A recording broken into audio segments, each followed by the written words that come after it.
This is HRRN, horse racing's voice. Analyze it, Catholic boy, and then hunting horn on the outside. Who's it going to be? It's a photo that's going to be a head bobber, maybe Catholic boy. He could have come back. Analyze it was right on the wire with him. Very close in the Belmont Derby Invitational. Mucho Macho Man has a 3-length lead. Hembook trying to reel him in, but time is running out. There's a 16th to go. Mucho Macho Man in front, followed by Hembook, who continues to close ground, but will run out of racetrack as Mucho Macho Man wins the 126 Suburban. Welcome to the Equine Forum, presented by TwinSpires. In the lane in the Dade Park Dash, Solar's Image, troubleshooting's in the clear, and he's coming after the leader. Bridle of Butterflies trying to take off. How about Troubleshooting running a big one? Troubleshooting will win the Dade Park Dash. Big effort from Baeza, but in the meantime, Magnitude has gone clear by 3. Baeza second, 3 lengths behind now, 2 lengths behind now, 50 yards to catch Magnitude, but Magnitude to the top of the class. Magnitude wire to wire, and what a year for Jose. Now here's Mike Penna and Angela Herman. Good morning once again, everyone. Happy 250th birthday, America, and welcome to the show that launched a network. It is the Equine Forum. It is all presented by TwinSpires and all right here on the Horse Racing Radio Network. Mike Penna, Baron of the Backstretch, Angela Herman, the Countess of Canterbury. We are ready to bring you some serious fireworks on today's show as we say hello to all of you joining us across North America on Sirius 162, XM 207, along with our terrestrial partners, and streaming live worldwide right now on our website, horseracingradio.net. And, of course, that's the place where you're going to find all the podcasts afterwards. If you miss any of the show, any of our interviews, you can check out the podcast, and you can do that, too, on your favorite podcast platform. Angela, happy 4th. Well, happy 4th of July to you, to everybody listening, and I hope everybody's starting off their holiday right. Listening to this, hopefully make us some money and make it an even better day than it's already planned out to be. Yeah, I talk about the fireworks that we're going to have. That comes in terms of our guests, and we're going to begin with Hall of Famer Steve Asmussen, who's going to join us fresh off of that huge win by Magnitude in last Saturday's Stephen Forster. He'll look ahead to the runners he has in stakes races this weekend. We're going to hear from Steve right around 8:35 Eastern this morning, later in this first hour. And let's start with Magnitude for a minute. My goodness, what a performance that was last week. Even talking before the race, you gave Magnitude his credit and said, he's going to be at least leading the way for part of it. But my goodness, putting up that kind of effort, not just beating those horses, but really putting them away pretty early is no small task. And when you see Magnitude, I guess, rolling in the zone that he's in, he's awfully tough to run down and put himself right in the same category as the rest of those. If anybody thought he was a notch below, silence those critics very quickly. Yeah, I'm sure there were doubters going into the Stephen Forster, although he had just beaten the horse that many people believed was the number one horse in the world, and that's Forever Young. He beats him in the Dubai World Cup, and then he comes here and he has to square off with Sovereignty, White Abarrio, and Baeza in that Stephen Forster, and he puts them away and handles them quite easily too. So I think we have to be looking at Magnitude now and saying, is this the number one horse in the world? He certainly earned the right to have that title right now as it sitting here July 4th.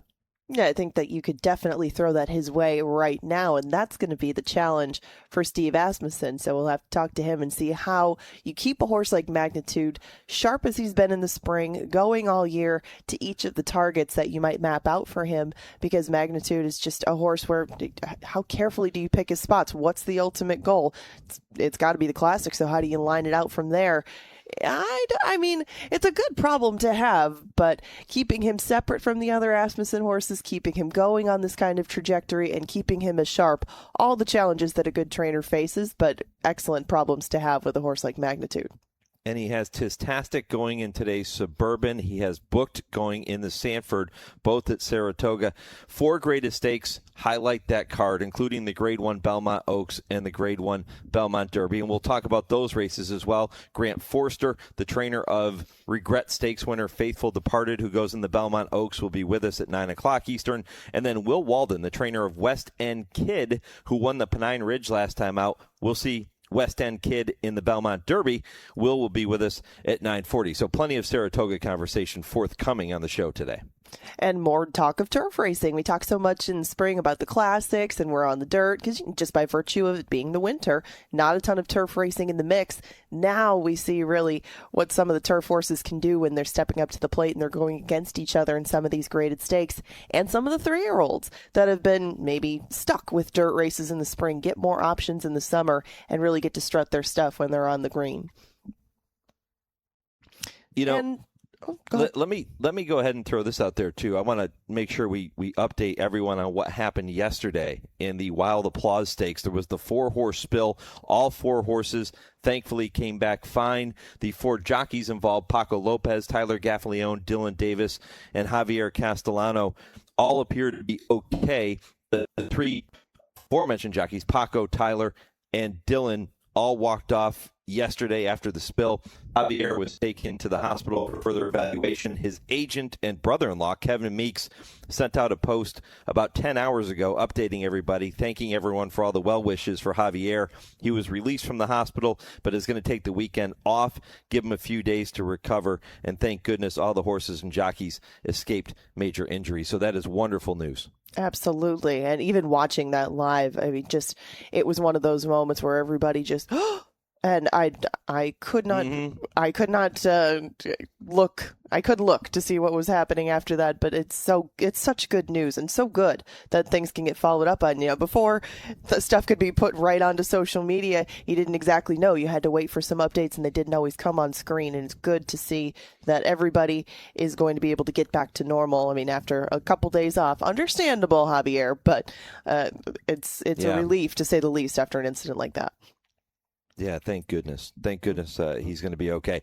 And this is also opening weekend of Ellis Park. So we're going to spend some time talking about Ellis and looking ahead to the rest of the meet. Baley Hare is the racing secretary at Ellis. He'll join us at 9:20 to preview their meet. And then we've got Joe Kristufek with the TwinSpires Triple Play, 10 o'clock Eastern. Kurt Becker, Stroll Through Racing History, a great story about America 250. You'll want to stay tuned for that at 10:20. And at 10:30, Dale Roman's Tim Wilkin with I Ask, They Answer. And it's always fun to catch up with those guys and debate some of the hot topics. And one of them is going to be about Magnitude. Is he the number 1 horse? I think a lot of people will say, yeah, okay, Barron, that's a pretty easy one. He has to be the number 1 horse in the world right now, considering what he's done in his last 2 starts. But maybe the bigger questions, Angela, are we ever going to see Sovereignty in the winner's circle again?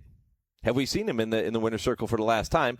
And if Baeza can figure out the starting gate, is it possible? How big of a stretch is it to think that maybe he's the best horse in the country? I don't think it's a stretch to maybe say that Baeza could put himself into that conversation. Maybe he didn't think the Magnitude was going to be able to do that either, but these good horses, they progress, they keep going, and eventually the light bulb comes on in some of those areas, like the gate or giving yourself too much to do late. Very curious, as always, to hear Tim and Dale's thoughts on some of those questions, because they rarely agree on everything, so getting their input to it too will always be helpful to see what they think as far as Sovereignty, as far as Baeza. But how great is that we can have these conversations about handicap males when for years it would just be, oh goodness, when is the deal coming? Are we going to see them again? It's been great to see them square off. I don't want to say take turns, but really just take different times and establish their dominance and make a good series, I'd say, of races as opposed to just 1 or 2 spots where they're going to meet. It's been great to follow along with it, and I just hope that it keeps on going as long as possible. Plenty to talk about here this morning, including our poll question, which we're going to throw out to you right now. In our next segment, Angela and I are going to... And the poll question for the week...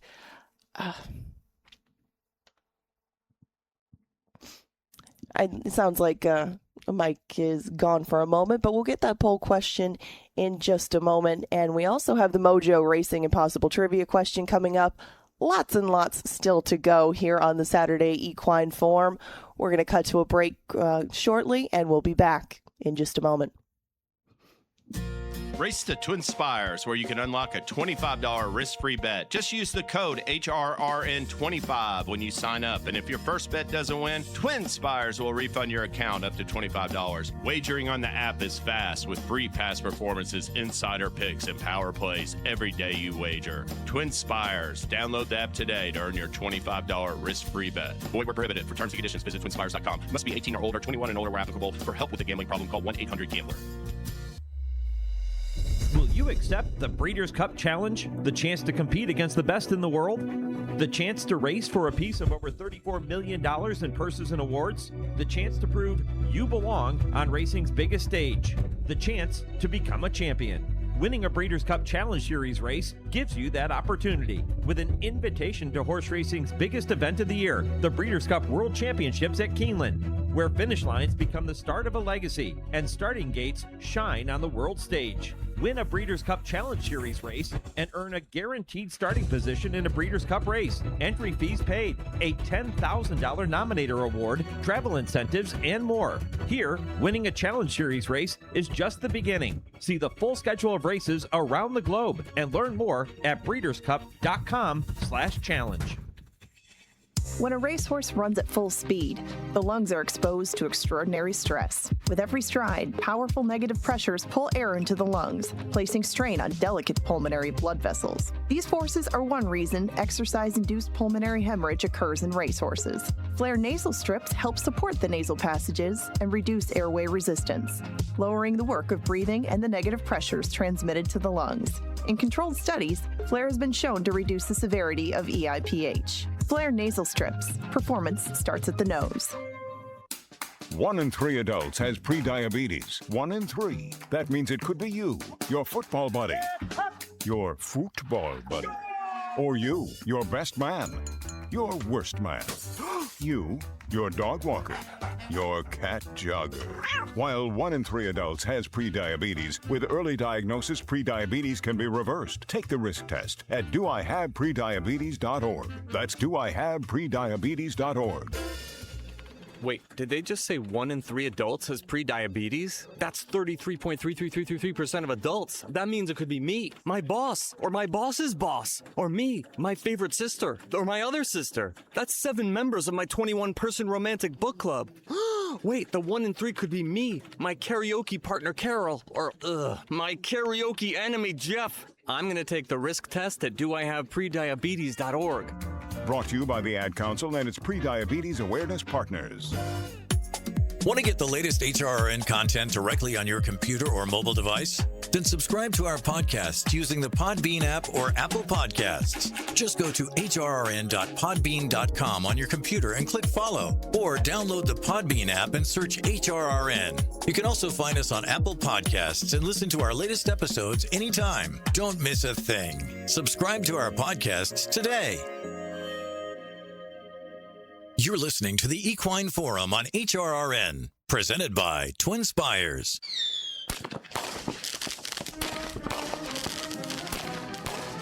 Happy 4th of July! Happy 4th of July! Oh yeah, happy 4th of July. And here comes American Freedom, flying late, seas on the outside, American Freedom on the inside, Chameleon, American Freedom! Happy 4th of July. Happy 4th of July! Here's American Victory on the outside. American Victory's got the momentum. And United Freedom takes it over by a length and a half. Flag of Honor is on top. Here's PHA. It's going to have to come out to the outside. Not going to be enough to catch up with Flag of Honor. Flag of Honor, your race winner. It's going to be a great day for America. America, I love you. The flags of freedom fly. American anthem has taken off. Flag is flying at the 16th pole, has the lead. Flag is flying. Victor Santiago flag is flying by 2. And it's American Pride now starting to pull clear from Remind Me. American Pride wins easily. Here comes Freedom Reigns. Freedom Reigns for 3 in a row. Happy birthday, America. Oh, man, I love this country. I do love America. America now makes her move out in the middle of the track as they pass the 8th pole. And now American Patriot coming quickly on the outside. American Patriot wins it. United States won the leader. Hunter the Kitten on the inside and Alakazam. It is United States 1. Ho! holding on. Continue to battle nose for nose, stride for stride, toe to toe. Unbroken circle on the outside. On the inside, America rocks. America rocks. It's going to be a great day for America. And it's the Constitution Colt Independence Hall. And on the outside, Majestic Eagle gets up. Freedom flag holding on narrowly. Arena Elvira, Freedom flag the winner. Stand back while I celebrate freedom. We love freedom. We love independence. It's freedom, baby, yeah. But look at the heart of American freedom. American freedom with a 16 to go. American freedom, Florent Giroux. American freedom is all hot. Patriotic and proud, just running right by the top three effortlessly. Today is America's birthday, the anniversary of the greatest thing that ever happened to the world.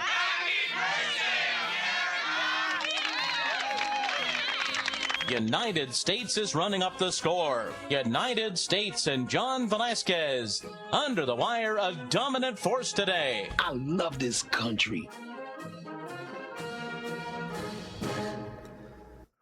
How about that? Yeah, a great way to welcome you into this next segment where Angela and I are going to go ahead and take a look at some other patriotic horse names, including some of the ones you just heard right there in that montage put together by our producer, Lee Delapina. This is going to be a fun segment. That is also, by the way, our poll question for you this morning.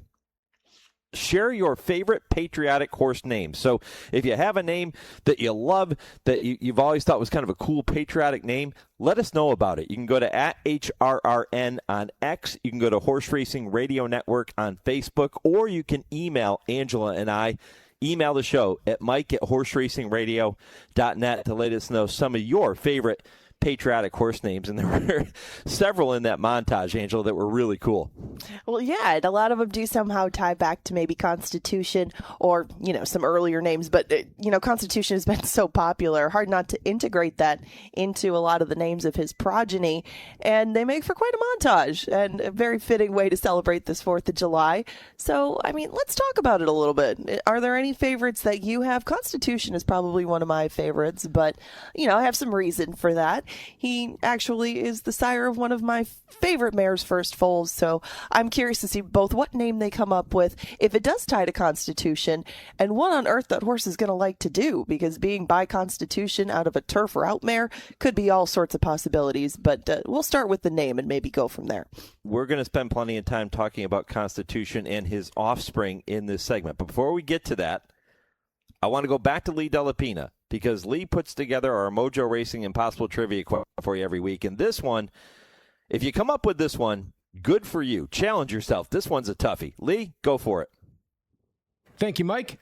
This week's Impossible Trivia question is brought to you by Mojo Racing Partners. Get your mojo working at mojoracingpartners.com. While everyone knows the filly Lizzie W. officially won Saratoga's inaugural race on August 3rd, 1863, what highly unusual physical trait did her winning jockey, Sewell, possess? No Googling. We'll give out the answer at the end of the show. Yeah, the answer comes your way, 10:55 Eastern. That is a toughie, and if you can get it right, good for you. Challenge yourself, get your mojo working, see if you can come up with it. Angela, you bring up Constitution, and I thought we would start with Constitution in this particular segment as we look back on patriotic horse names, because so many of them stem from Constitution. And if we're going to talk about him, we have to talk about one of his signature wins, and that came with this effort in the 2014 Florida Derby. Around the far turn, it is still Wildcat Red. General A-Rod a half length behind. Cairo Prince being sent along. Constitution is going to get through an opening on the inside. Here he comes, bounding through on the rail. Constitution up the rail with Javier Castellano. Head and head with Wildcat Red. On the outside, General A-Rod. Cairo Prince, it's Wildcat Red. Constitution, head and head. Wildcat Red. Constitution won a Florida Derby, and Constitution has won. He beats Wildcat Red. General A-Rod was third, and Cairo Prince was fourth. Yeah, Constitution back in 2014. What a race that was, huh? I think that you can really get the vibe of how exciting that finish was by the crowd. And granted, it's Gulfstream Park on, Florida Derby Day. There's going to be quite a crowd, but they're not the most easy one to excite. I can tell you that. So if you do get a good finish like that and a good horse like that, it's going to be a treat on track. I mean, we talk about electric atmospheres and in horse racing. Gulfstream has been one of the more fun places I've been for Pegasus, but especially for Florida Derby. And it gets a little more pressure on the Florida Derby winner, with such a big event leading up to it and such a big win, but Constitution obviously proved that he wasn't done there. Yeah, Larry Cole pumped up with the call as he typically is too. Well done to Larry and to Constitution. You think about Constitution and his impact this year throughout the Triple Crown. The sire of Chief Wallaby, who you and I both loved in the Kentucky Derby, he's still having an impact. I think Chief Wallaby might still take my money a little bit later in the year. I'm just a fan of his, but he's a good example of the kind of horse that Constitution that can put out, that can not just grab your eye on the racetrack, but grab your eye as an individual. And I think that's probably not a small part of why he's been so popular at stud.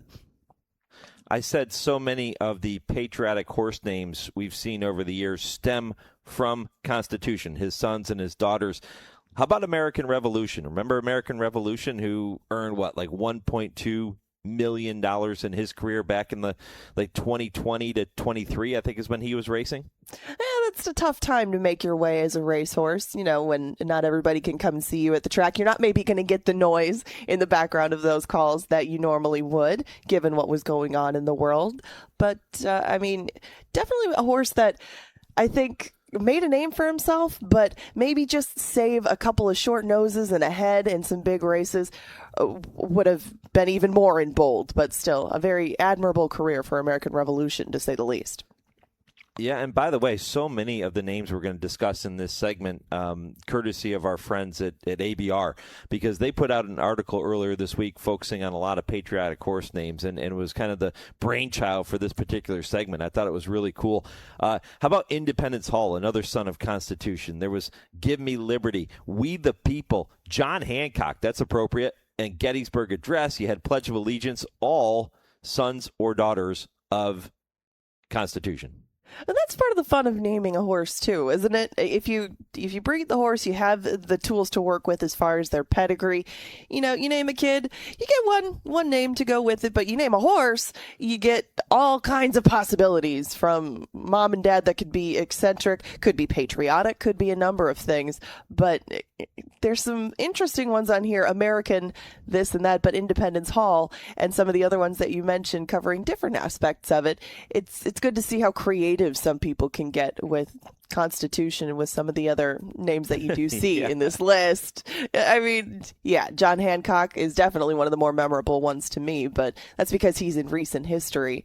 And I like seeing these lists. I like seeing some of these articles because you don't think of all the horses that are centered around a certain name like Constitution and the 4th of July and looking at it. But once you see the list, it's quite impressive how creative some people can get.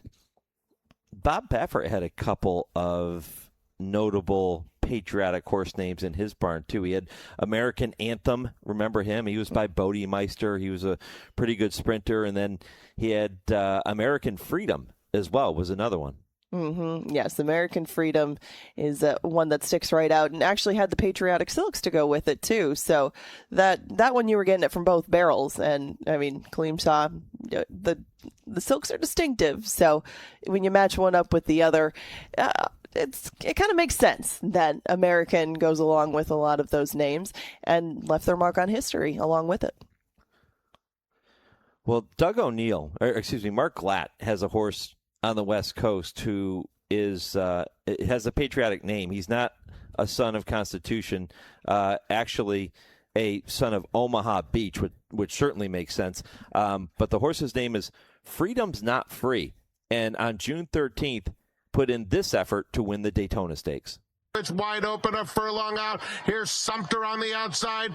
He's coming with a big run, and Sumter takes command at the 16th pole. Late run from Freedom's Not Free out of the pack, ranging into second and coming after Sumter. Freedom's Not Free. Here's the line. Photo finish. Freedom's Not Free with a terrific display down the stretch. Got to Sumter right on the money. It's close between those two. And then Shodo battling it out, first piece, and Anwer Hall. very close photo after a huge rally from Freedom's Not Free. And now 4 for 10 lifetime, 1 for 1 here in 2026. Freedom's Not Free, another great patriotic name. Yeah, he got me a little bit off guard in that race. I'm not going to lie. I really liked Sumter that day in the Daytona, but Freedom's Not Free. And one of the most aptly named horses, being by Omaha Beach. Fantastic name, fantastic horse. And that effort, like I said, caught me a little bit off guard, but he definitely has shown some class in the past, living up to that name, I suppose. But that was a heck of an effort in the Daytona. I mean, to run Sumter down in those very conditions, hats off to you, sir. Yeah, and again, we're asking you to share your favorite patriotic horse names with us here this morning. You can do it on our social media pages at HRRN on X. You can do it on Facebook. If you go to Horse Racing Radio Network on Facebook, you can drop us a note there, or you can send us an email, mike@horseracingradio.net, to let us know your all-time favorite patriotic horse names, and there are certainly plenty to choose from over the years. VE Day is another one that I've always been somewhat partial to. VE Day, named, of course, after one of the truly iconic and important days in U.S. military history when, if you recall, Nazi Germany surrendered to the Allied forces in 1945. VE Day, who won the Travers Stakes for Jimmy Jerkins. I was just looking at the year that he won the Travers. I can't believe it was 2014, but VE Day, time flies, but he did pull quite an upset that year. I remember that. And that was a big one, and VE Day does still stick out in my mind as a horse that I looked back at and was still a little bit puzzled after the races. And it looks like you can still go see VE Day, down at Old Friends in Kentucky. Another spectacular place that I would still like to visit. I would have to visit VE Day, and I'm sure that there's some other horses in there that probably have some patriotic names to them. But side note to Old Friends, that is a fantastic place. And I'm glad that a champ like VE Day can rest comfortably in his retirement. Yeah, exactly. How about American Promise? You remember American Promise? Does that ring a bell? Does ring a bell, but you have to enlighten me. Tell me more about American Promise. I hit you up on an impossible trivia question in this segment, didn't I? Yes, of course. Yeah. Keeping me on my toes, as always, but I appreciate that. American Promise. He's going to be remembered as the final Kentucky Derby starter trained by the late D. Wayne Lucas. Oh, well, rest peacefully. My goodness. American Promise has that distinction for all time. I do remember that vaguely now. American Promise is now still in training, right? He's with Steve Asmussen, I believe. Right, and the Virginia Derby had formerly been after the Kentucky Derby and then moved before it. And that's an interesting weekend that they do have, just because of how unique. It's just that little stop in the spring when normally their racing comes around a little bit later in the summer. A very quick track to go along with it typically, too. And I think that American Promise got a very eye-catching effort that day in the Virginia Derby.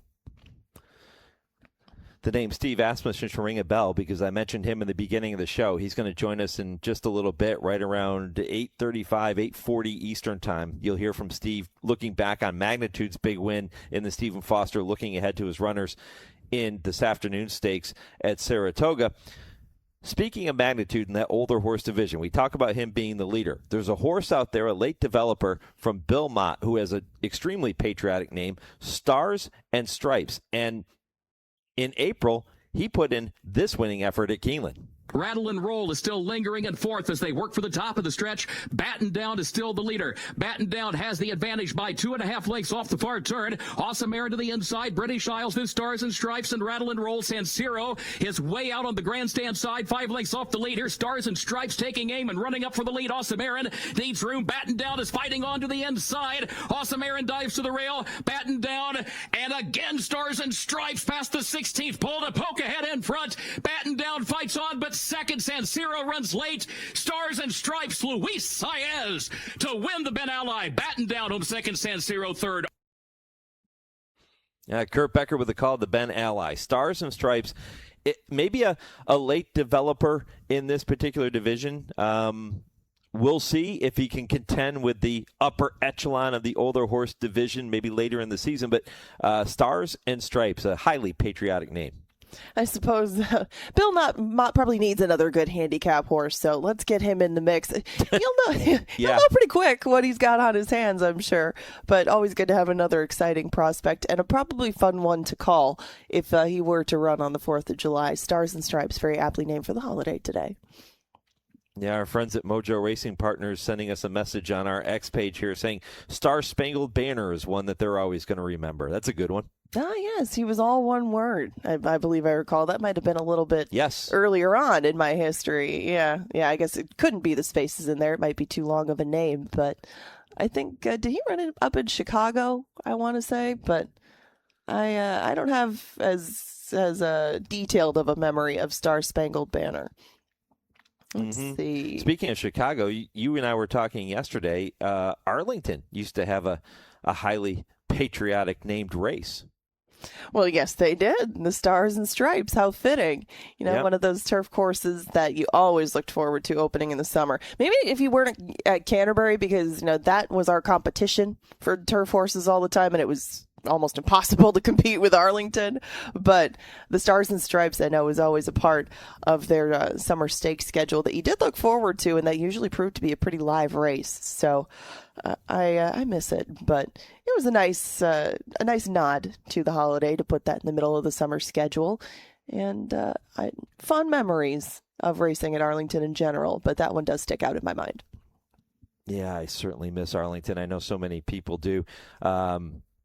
And going to miss Aqueduct, too. We talked about Aqueduct last week and all of the history and the memories. It was great to flip through social media and to see all of the people who came out and talked about and shared memories about Aqueduct and some of the things that they're really going to miss. And now we look forward to the new Belmont Park.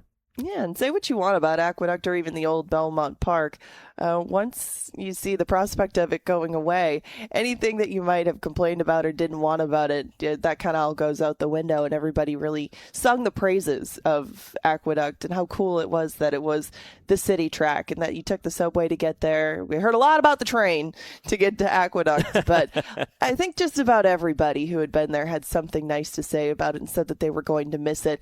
And the new Belmont, I think, has got some mixed reaction from people. It is a lot smaller than the old Belmont, but they've taken the time to go over every last detail of it, and there's another track in play. It's going to be a whole different experience. I'm very excited to get out there and check it out, but the landscape of racing is changing in general, so New York just following suit and moving it to a couple tracks instead of the 3 of them. But nice to see Aqueduct getting a very loud and affectionate farewell as it ceases live racing.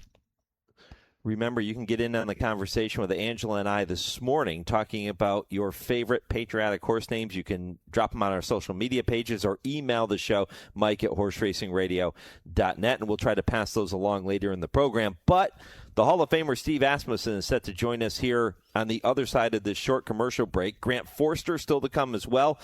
Hare from Ellis Park. Will Walden talking about his runners and stakes races at Saratoga and at Ellis Park this weekend. All of that coming up in a very busy 4th of July edition of the Equine Forum. But first, it's time for your Legends of the Turf and this short commercial break. Sam Riddle, owner of Man o' War, once made the now famous remark, "Thoroughbreds don't cry." By that he meant that they had the heart and courage to keep on trying no matter how badly the odds were stacked against them. There are those of which legends are formed, like Black Gold and Dark Secret, both of whom broke a leg during the running of the race but refused to stop running until they crossed the finish line still fighting. Undoubtedly, one of the most memorable tests of heart in the chronicled annals of thoroughbred racing was the 2-year-old ongoing duel between 2 superior colts, Aladar and Affirmed. Both were chestnuts, both schooled by top trainers, and both were members of the same outstanding Reza native family.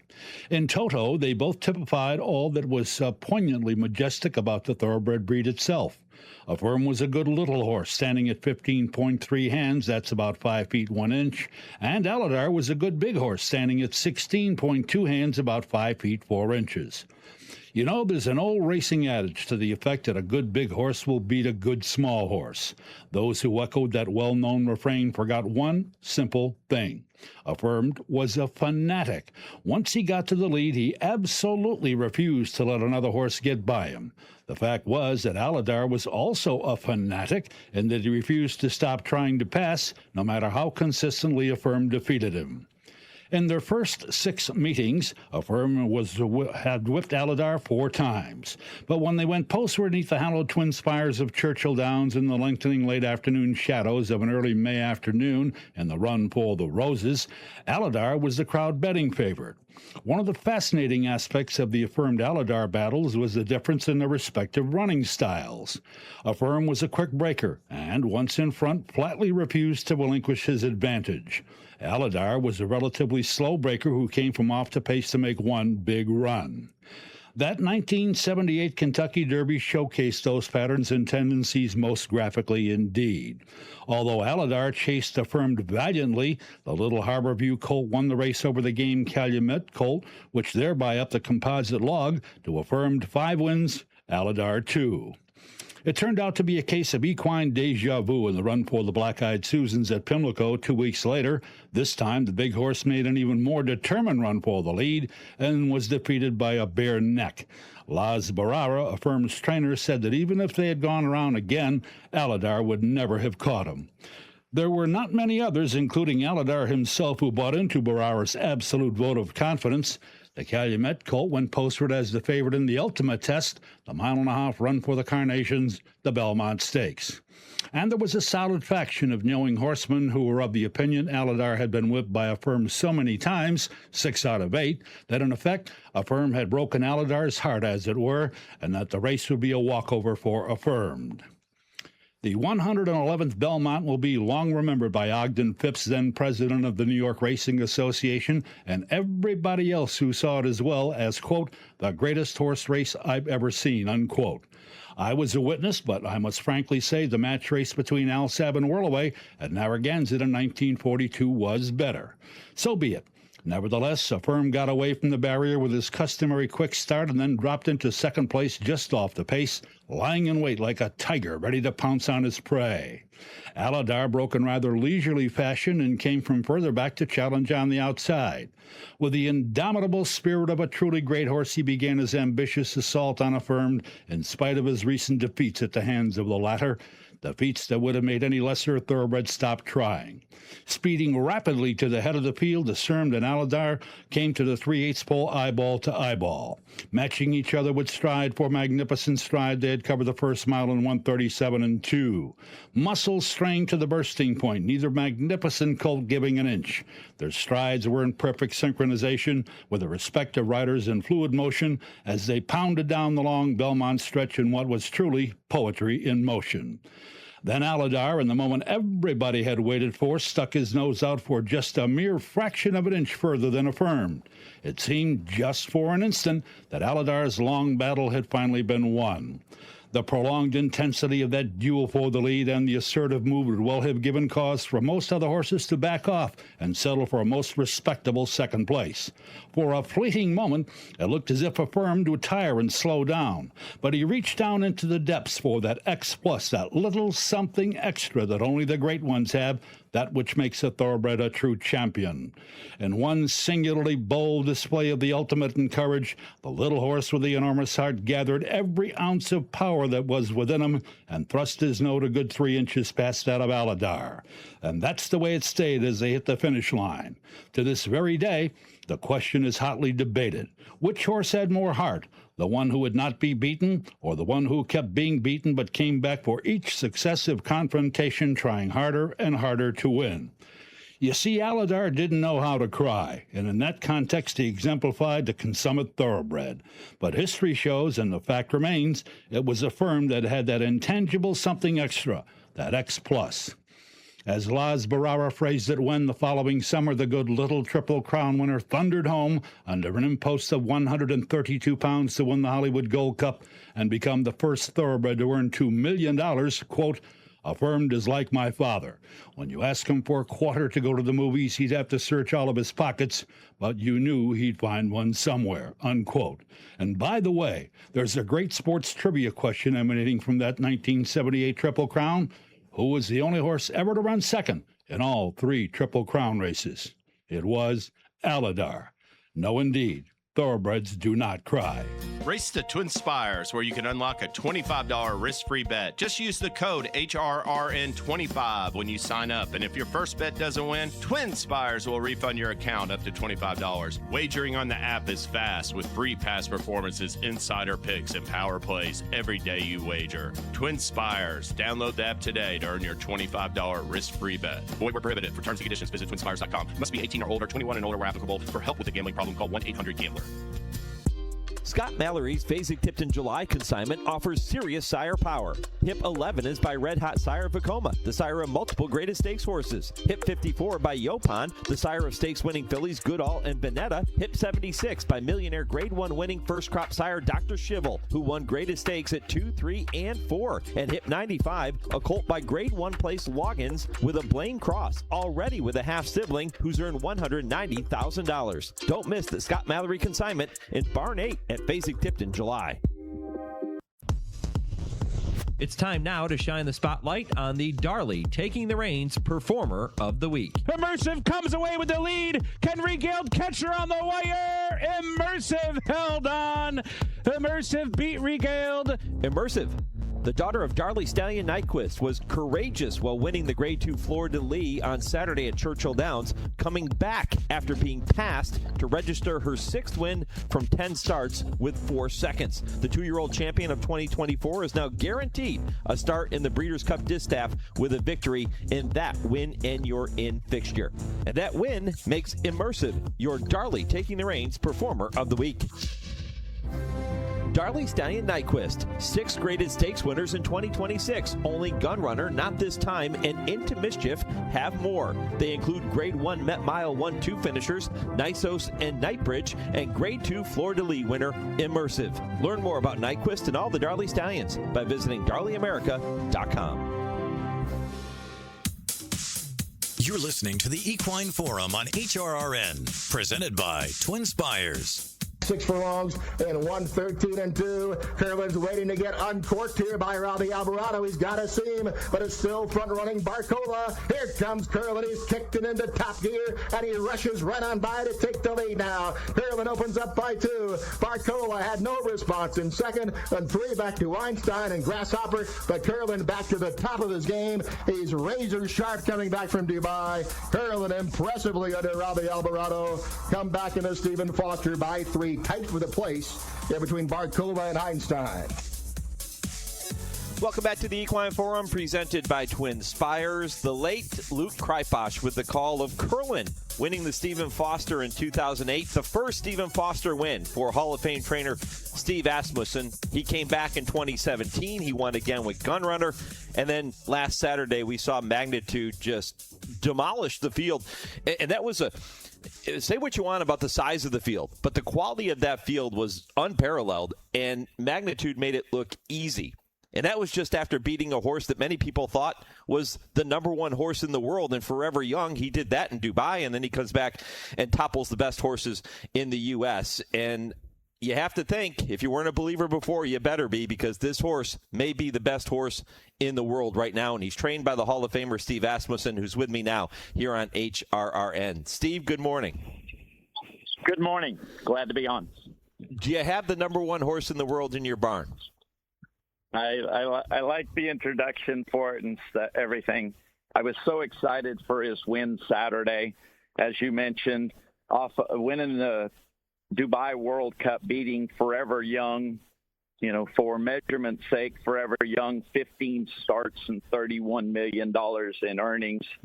And then for, come back, Stephen Forster, last year's Derby winner, Sovereignty, White Abario, who'd won the probably the most competitive race in the Oaklawn Handicap that had been run this year. And then, of course, Baeza, who had beaten us previously in the Pennsylvania Derby.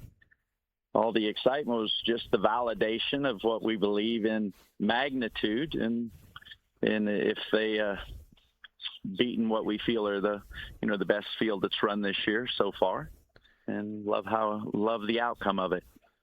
The names I mentioned, your other two winners of the race, Curlin and Gunrunner, we know what they went on to do throughout their careers, even after that, Stephen Forster.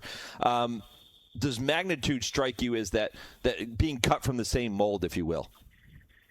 I think his past performances are proving it. Not just anybody's going to. It takes way better than a good horse to do what he's done in his last two races.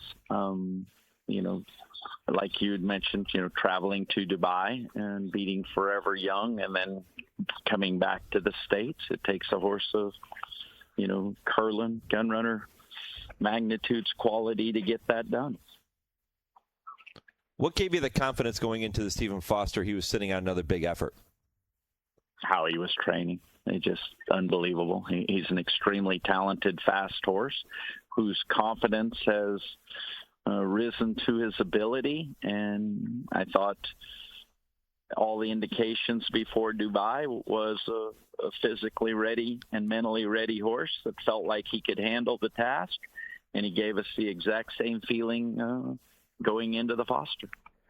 Hey, Steve, Angela here, and you do talk about his prep and going into those races, and he's never been ducking competition. What has improved, I guess, in that routine? What's his routine like, and how has he stepped up his game to reassure you that he would take those horses on and run the way that he did?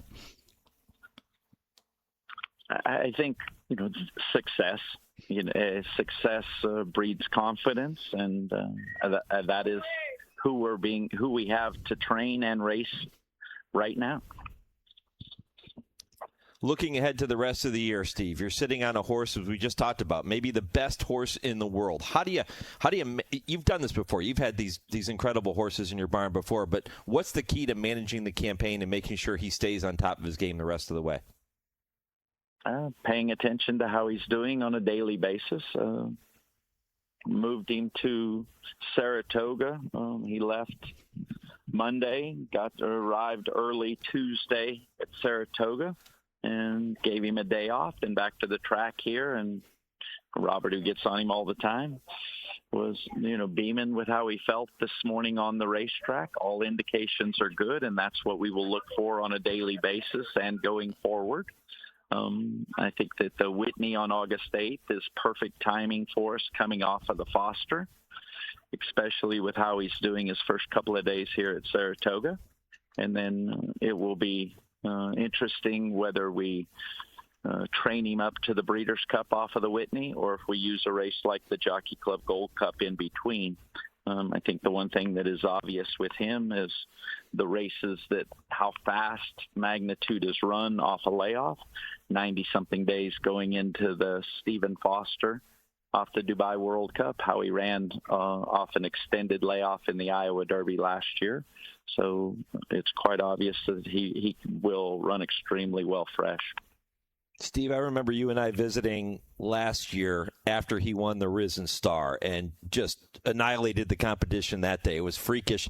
And then, of course, he goes to the sidelines with that injury. Do you ever think, my goodness, what if this horse could have stayed healthy? I mean, he's such a freak. No, we're just so pleased that, Ron and Dave, everybody, did the right thing and gave him the time to be 100% and to be back in the position that we are now. And the excitement of Saturday and the Stephen Forster, what a wonderful feeling. It just that is what we're focused on. Now, I don't want to make you turn the page at all because it is exciting to just be in the moment with magnitude, but you have Tistastic also coming up in the Suburban. Tell us how he's doing. I'm very pleased with him. He's a horse that, his big race last year was the Louisiana Derby. Went into the Derby, and like many a horse that's run in it, it just too much for where we were or who we were. Never rounded back into form the rest of the year.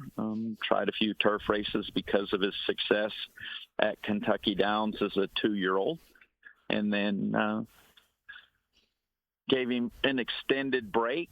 When he came back, he was working good, but a horse that I had, obviously his form had tailed off from the Derby, and afterwards I didn't want to do too much with him in the morning.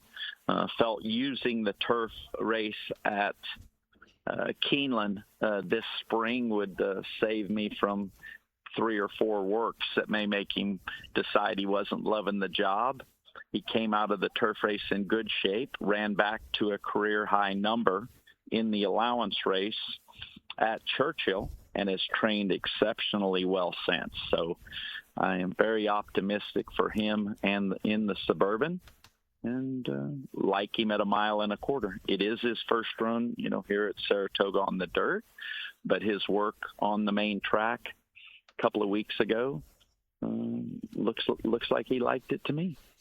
Steve, kind of take me inside your Hall of Fame mind here. When you're working with these horses, you talked about how good Magnitude was doing coming into the Stephen Foster. You say Tistastic is working well. What exactly does that mean? What are you looking for to let you know this horse is ready?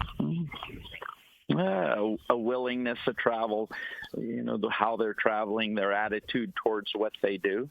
I think, every horse is unique as far as how generous they are, how reserved they are, and we're in a very good rhythm. Talk about a rhythm, the progression of what you've done last week, where you're going with Tistastic right now. And they got to be good enough. I mean, if they don't have enough talent, it's irrelevant.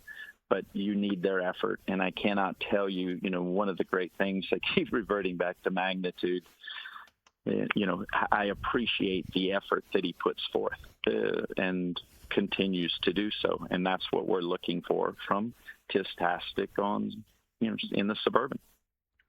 Well, maybe the next Tistastic or Magnitude comes a few races earlier. You have an Indiana-bred colt in Booked, and Booked is going to go in the Sanford, so we don't know as much about him. What caught your eye about Booked, and how's he doing? He's beautiful, like so many of the Yaupons are.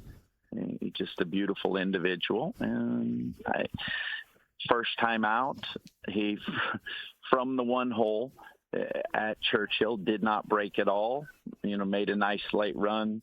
Just thought he would be the perfect horse to wait until, the excitement of Belmont weekend to run him at Saratoga with the important 2-year-old stakes that are at Saratoga in mind. Waited on him for that race, and he ran as expected, has trained nicely since, and drawn in a good field in the Sanford. My understanding is, we've drawn 2. I understand that have been told that Wesley's horse in the 1 hole scratched, so he's back in the 1 hole. So we're counting on him breaking considerably better than he did in his first start from the 1 hole. But with the 2 races in him, he should be fine. Yeah, that experience that he gained in that first start breaking from the inside post, how much does that help a young horse, Steve, doing it for the second time? Well, it takes some variables out of it for you. You can feel that you're prepared and go over there first time, but obviously they're going to experience things they haven't before. I think with Booked and his personality, he's very laid back, and just he was sightseeing the first time, but his head's been in it ever since. Talking with Hall of Famer Steve Asmussen here on the Equine Forum on HRRN. Steve, I know it's a busy morning. I'll let you go here shortly, but real quick question for you. I flipped through Equibase, and if I'm not mistaken, I think you have 11 maidens entered across the country over the weekend. We're talking about a 2-year-old here in Booked. When you start working with these young horses, you've had so much success. What's the Steve Asmussen approach to getting these young horses ready and determining where they're going to go to begin their careers? Well, I think the evaluation is against each other. We have beautiful opportunities, and who we want them to be and who they look like on a page is something to go by, but who they are next to another quality horse is what separates them. And we try to have them prepared for tomorrow. I think that's what training is for them to have an understanding and a confidence level of that they're prepared for what we're going to do with them the next day. And we have an exceptional group of 2-year-olds this year, and I expect it to be extremely obvious in the weeks to come. Steve Asmussen, ladies and gentlemen. Steve, really appreciate the visit, my friend. Keep it rolling with Magnitude. Good luck with Tistastic and Booked and all the horses you're going to send out this weekend and going forward. I appreciate it. Thank you very much. All right. The Hall of Famer, Steve Asmussen.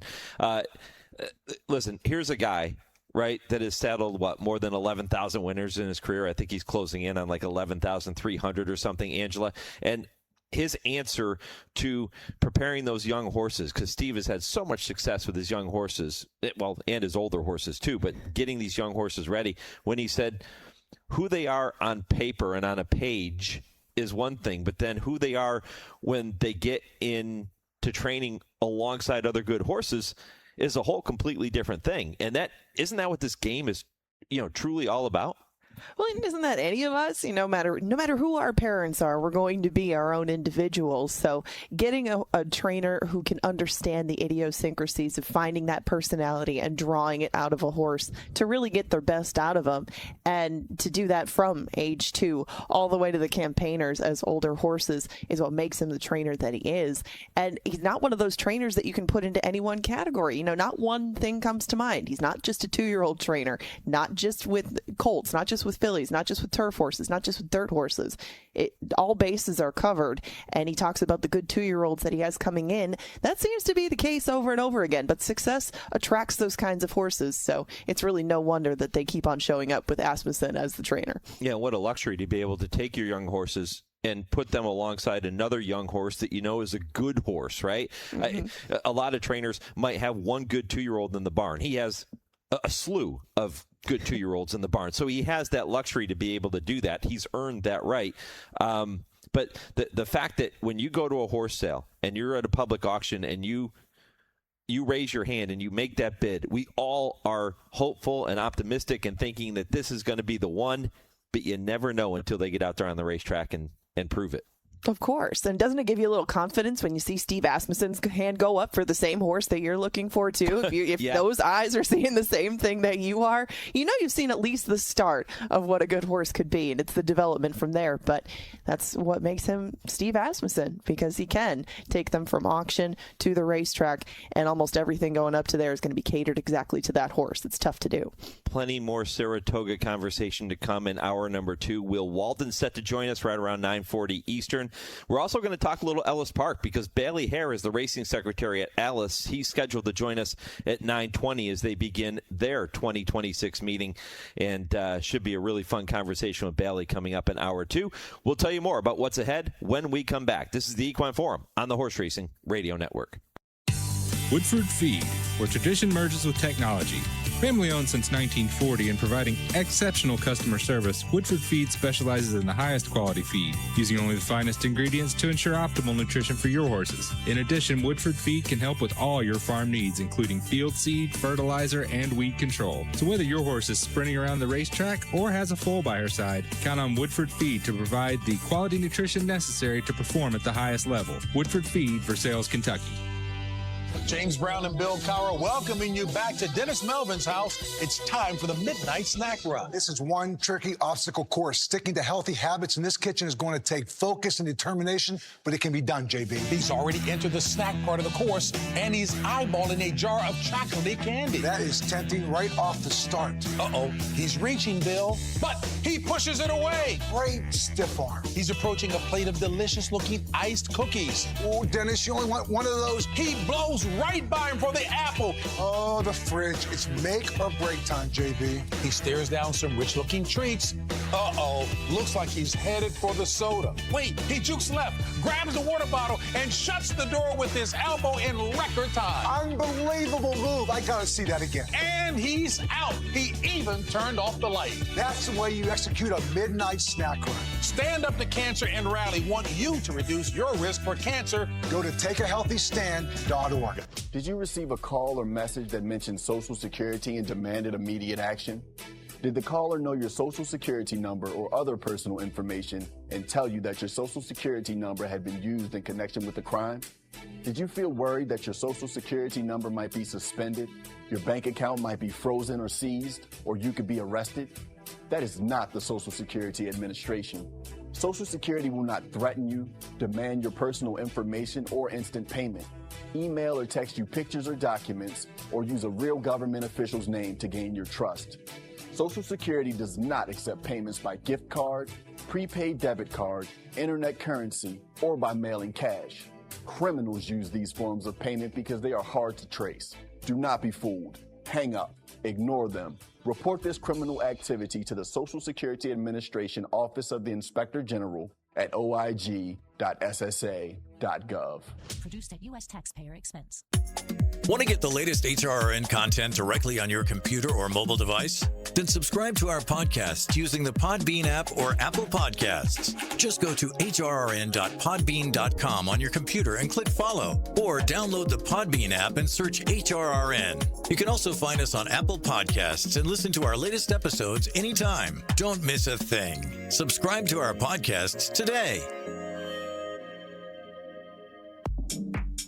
You're listening to the Equine Forum on HRRN, presented by TwinSpires. Tam the first to menace from the back of the pack, and Storm's Wake with a big move on the far turn, 4 wide and coming on. Dandona's right in behind him with a shot. Faithful Departed gets a split down inside, and Indigo Woods is in it too. They're heading for the 8th pole. It's wide open. Tam short lead. Faithful Departed fires through toward the rail. Storm's Wake far outside. Final 16th. Faithful Departed storm through the rail indeed, and takes off for the wire. Flashy finish there. Faithful Departed by nearly 3. Storm's Wake, Tam and Indigo Woods.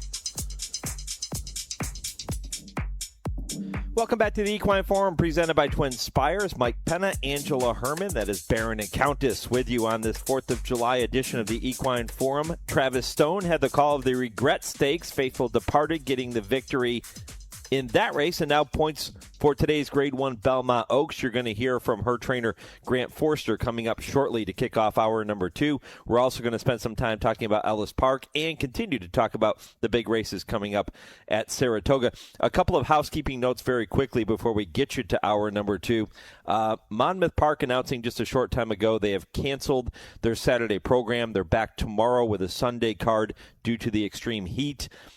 Colonial Downs announced earlier this week that they also had canceled today, but they will resume racing tomorrow and Monday with a 10:45 a.m. post. And then Woodbine announcing yesterday that they are adding a Monday program to make up for the days that they lost having to cancel Thursday and Friday. So those are a couple of racetrack notes. And if you're going to be in Lexington, Kentucky over the course of the next several weeks, including the Fasig-Tipton sales and the Keeneland yearling sales, don't delay. Get your reservations now for Tony's of Lexington. Enjoy an incredible meal. Wonderful stuff. I'm telling you, the best steak you're going to get anywhere.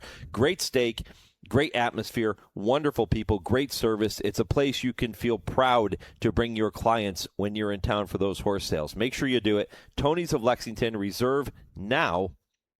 Don't delay. They're on Main Street right behind Rupp Arena. Angela, busy second hour coming up. We'll get to it next. Right after we pause, 10 seconds for station identification. This is the Horse Radio Network, where racing comes to talk.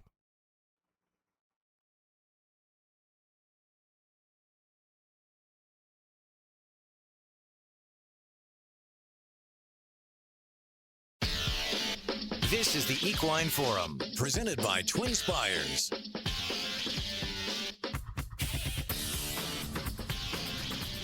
One hour down, 2 to go on this 4th of July edition of the show. Happy birthday, America.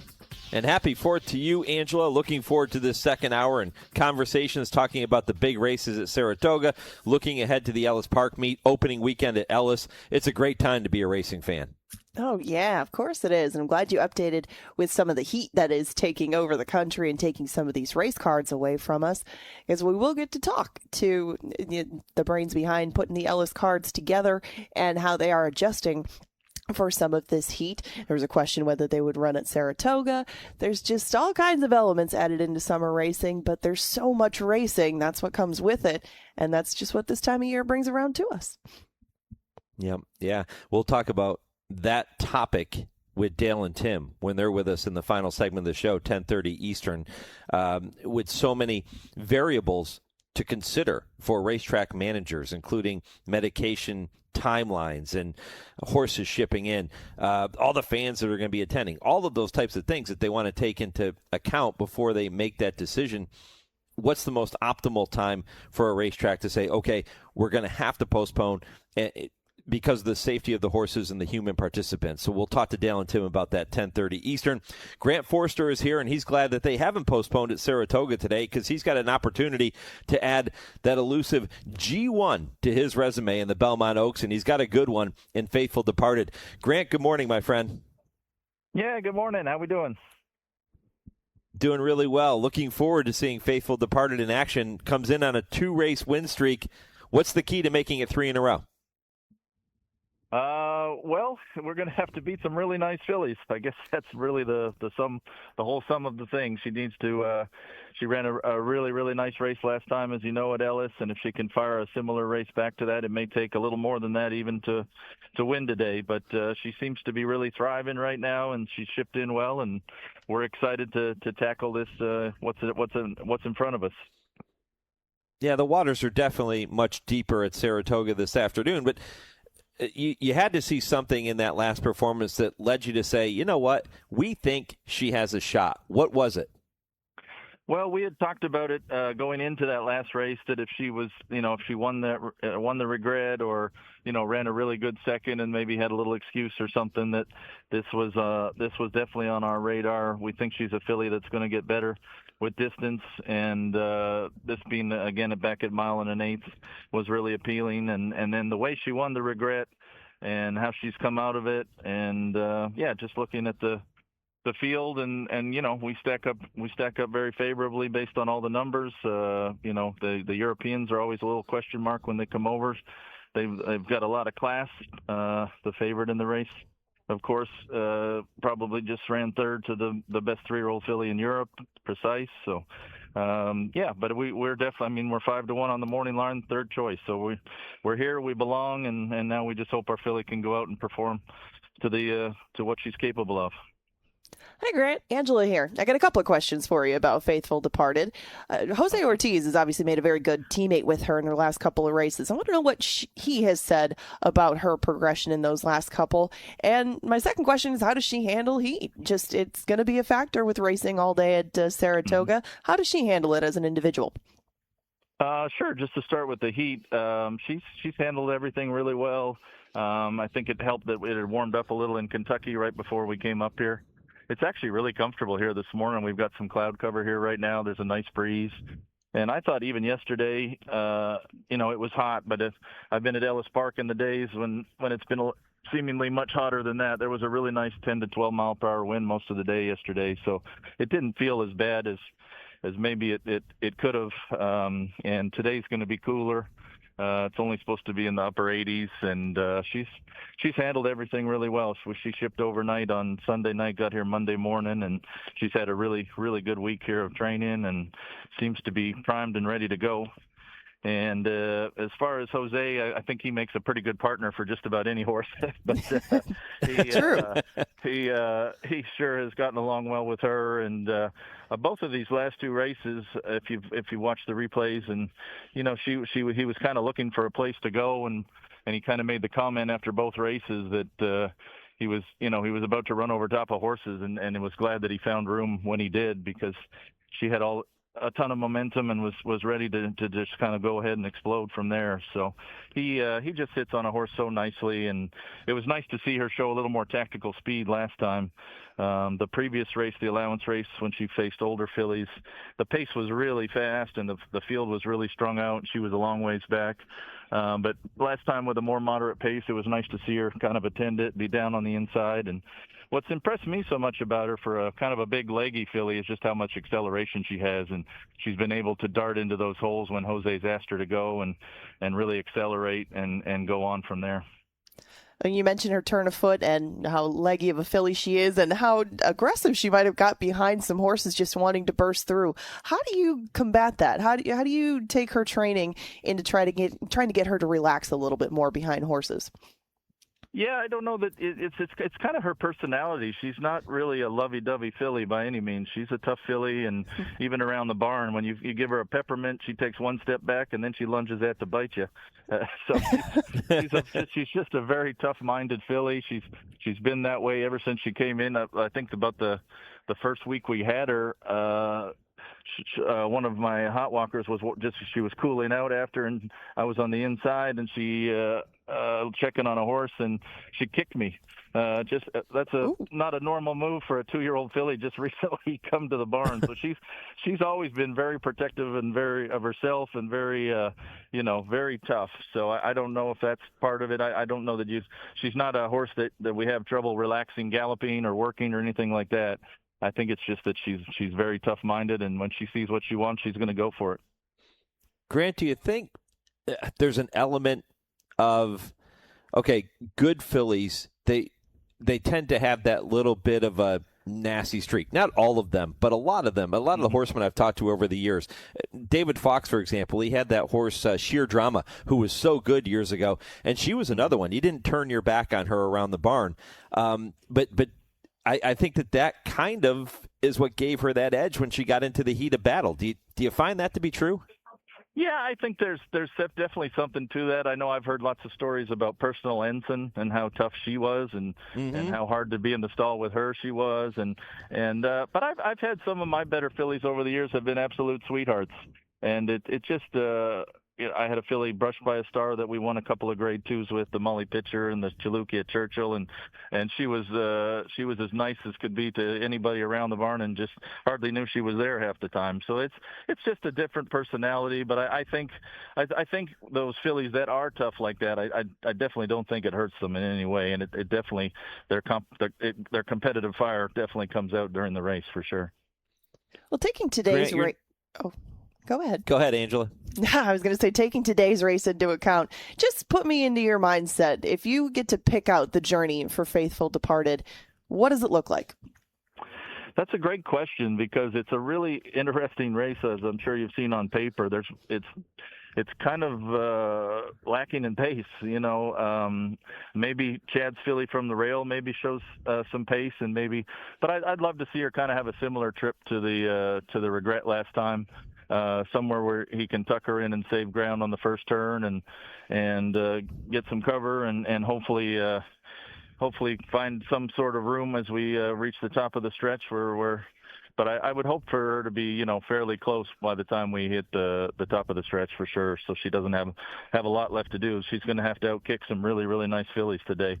And, I don't know that any horse in this field is going to be able to overtake 4 or 5 or 6 fillies in that last eighth of a mile or something. Grant, you're no stranger to getting to the winner's circle in some big spots, but I mentioned earlier this would be your very first Grade 1 win if she can find a way to pull it off. Man, can you imagine what that moment would be like if she crosses the finish line first? Yeah, it's hard not to think about it. I've had some. I've been close in Grade 1s. Where I guess our closest was we had a filly named Moonlit Stroll who got beat 2 necks in the Humana Distaff. In a 3-horse photo one year on Derby Day at Churchill. So that's the closest I've got so far. But yeah, I mean, to win a Grade 1 would be really special for my family. My dad, of course, a longtime trainer in the Pacific Northwest. I don't know. I believe he only ever ran in one Grade 1, the Santa Anita Derby, to my knowledge. And it would just be a real validation for our whole family and a really big feather in the cap. And obviously to do it in Saratoga on the 4th of July, apart from the Triple Crown and the Breeders' Cups, winning a Grade 1 at Saratoga is probably the next best thing. So, it would just be a great thrill, and it would be so awesome for the filly and her ownership group, who are also her breeders, to have that to have that accomplishment. You talk about the 4th of July and how special it would be. Winning Grade 1 races should become a 4th of July tradition for you, but do you have any other ones that are already in place that you typically do for the 4th? Well, not exactly. It's, typically in our industry, we're usually working on the holidays. So I don't get too many lake days on the 4th of July or any fun stuff like that. Usually we're racing somewhere. I grew up in Canada. So the 1st of July is Canada Day. So we would always be racing on that day. And since I've been training, of course, we're often either racing or watching the races. So I don't really have any great 4th of July traditions, I'm afraid. Hopefully winning races is the best one there is. Grant, I'm so glad you brought up the owners and the who are also the breeders you mentioned. It means so much when you get a homebred like this. But talk a little bit more about your relationship with them and what this would mean to them if they can pull it off. Yeah, sure. It's a group of five pieces, and Bob Johnson lives in Santa Cruz, and he's the listed as the breeder, but they all owned all 5 entities owned the mother, Speed Seeker, who was trained by Joan Scott and was a Grade 3 winner herself for this ownership group. And one of the partners' fathers passed away, Nick Caniglio's father, who was originally in on the group, and that's where the name came, Faithful Departed. So there's a lot of sentimental value, of course. Nick and his mom were here yesterday, and they had, a swack of about 15 kids and grandkids, and here at the farm visiting the filly. So they've all flown in from Florida for the race, and we've got another couple. The Graywood Farms is Britt and Joe Hazelton, along with Bob Johnson, and they also live in Santa Cruz. But they've been over in Switzerland for a long planned stay over there of about 3 months. So they flew over from Switzerland on Thursday evening and are flying back to Switzerland on Sunday to complete the rest of their trip over there. So it's a really big deal for everyone, and everyone's super excited. Mr. Johnson, Bob, is the only one that's not coming to the race from California, but everyone else is coming and going to be here. So yeah, I mean, to be running in a Grade 1 at Saratoga, that's what you dream for when you're planning a mating and from the time the foal was born, I guess. Well, talking about a homebred, are there any potential siblings to Faithful Departed that could be coming your way soon, or maybe that are already there?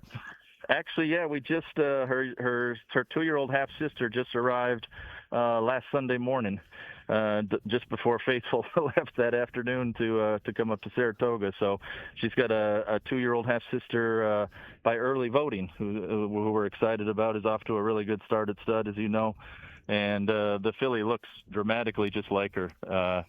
Her name is Gray Speed, and she's a real pretty filly, and maybe has a little of the same attitude, because the second day she was there, I was walking by and she reached out and bit me. So she seems to have some similar characteristics, apparently.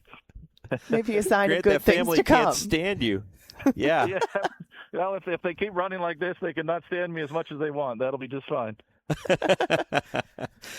Grant, listen, man, all the best. Really appreciate you taking some time, and appreciate you joining Bob Nastanovich and Bobby Newman earlier this week on our other program that we have here on the network. Really appreciate that, my friend, and all the best going forward today with Faithful Departed in the Belmont Oaks. Thank you so much. Happy to join you guys anytime, and appreciate all the publicity and all the work you guys do to promote our sport. And happy 4th of July. Hope you guys have a great weekend. Same Happy to you. 4th, Grant. Super nice guy, huh? Oh, that was fantastic. Yeah, you get a look into Faithful Departed. You get a look into the future. That was great. It was very nice to talk to him. I hope we get to do it again in the near future, maybe recapping his Grade 1 win today at Saratoga. Okay, with all of that being said, yes, it's a fantastic story. Yes, he's done a great job with this filly. Can she win this race? She can definitely win this race for a number of reasons. She drew well. She's got Jose Ortiz on her back. She's trying to win 3 in a row. Looks like she's in great position to maybe turn the tables on some of the fillies that have got the best of her in recent history. But she really seems to be escalating at the right time, and I don't see why she would stop today. He mentioned the favorite, Abashiri, from the barn of Charlie Appleby, and we know how incredible Charlie Appleby is when he sends horses here, especially for races like this. Owned by Godolphin, ridden by William Buick. That is a potent combination. Third last time out behind Precise in the Group 1 at the Curragh. This is the horse that everybody has to beat. Are you sold on Abashiri? Of course you have to give her a shot. They don't send horses over here that aren't well prepared and a good fit for the races that they go into. But you can't ask this filly if she likes it in the U.S., if she's going to like how warm it is today, if she's going to like the track compared to Europe. And the price that you're going to have to take on her, as opposed to the price that you'll get on Faithful Departed, when you get a lot more experience with Faithful Departed, you get U.S. experience. I think that 3-year-old fillies, especially at this time of year, that might be a pretty good time to maybe put them in the same category as this filly, because this is also fairly early in the year for a 3-year-old to leave Europe if they think that she's got a mitt full of classic races and wins coming her way. So I get more mixed signals maybe from her than having a little bit of faith in Faithful Departed. Grade 1's a grade 1, but I would think she might stay in Europe if she was going to dominate this field the way that some people predict she will. Angela, for listeners who might be just joining us here on the show to kick off hour number 2, they may have missed that Mojo Racing Impossible Trivia question that we gave out in the beginning of the show. Let's give it to them again. Okay, here is the trivia question.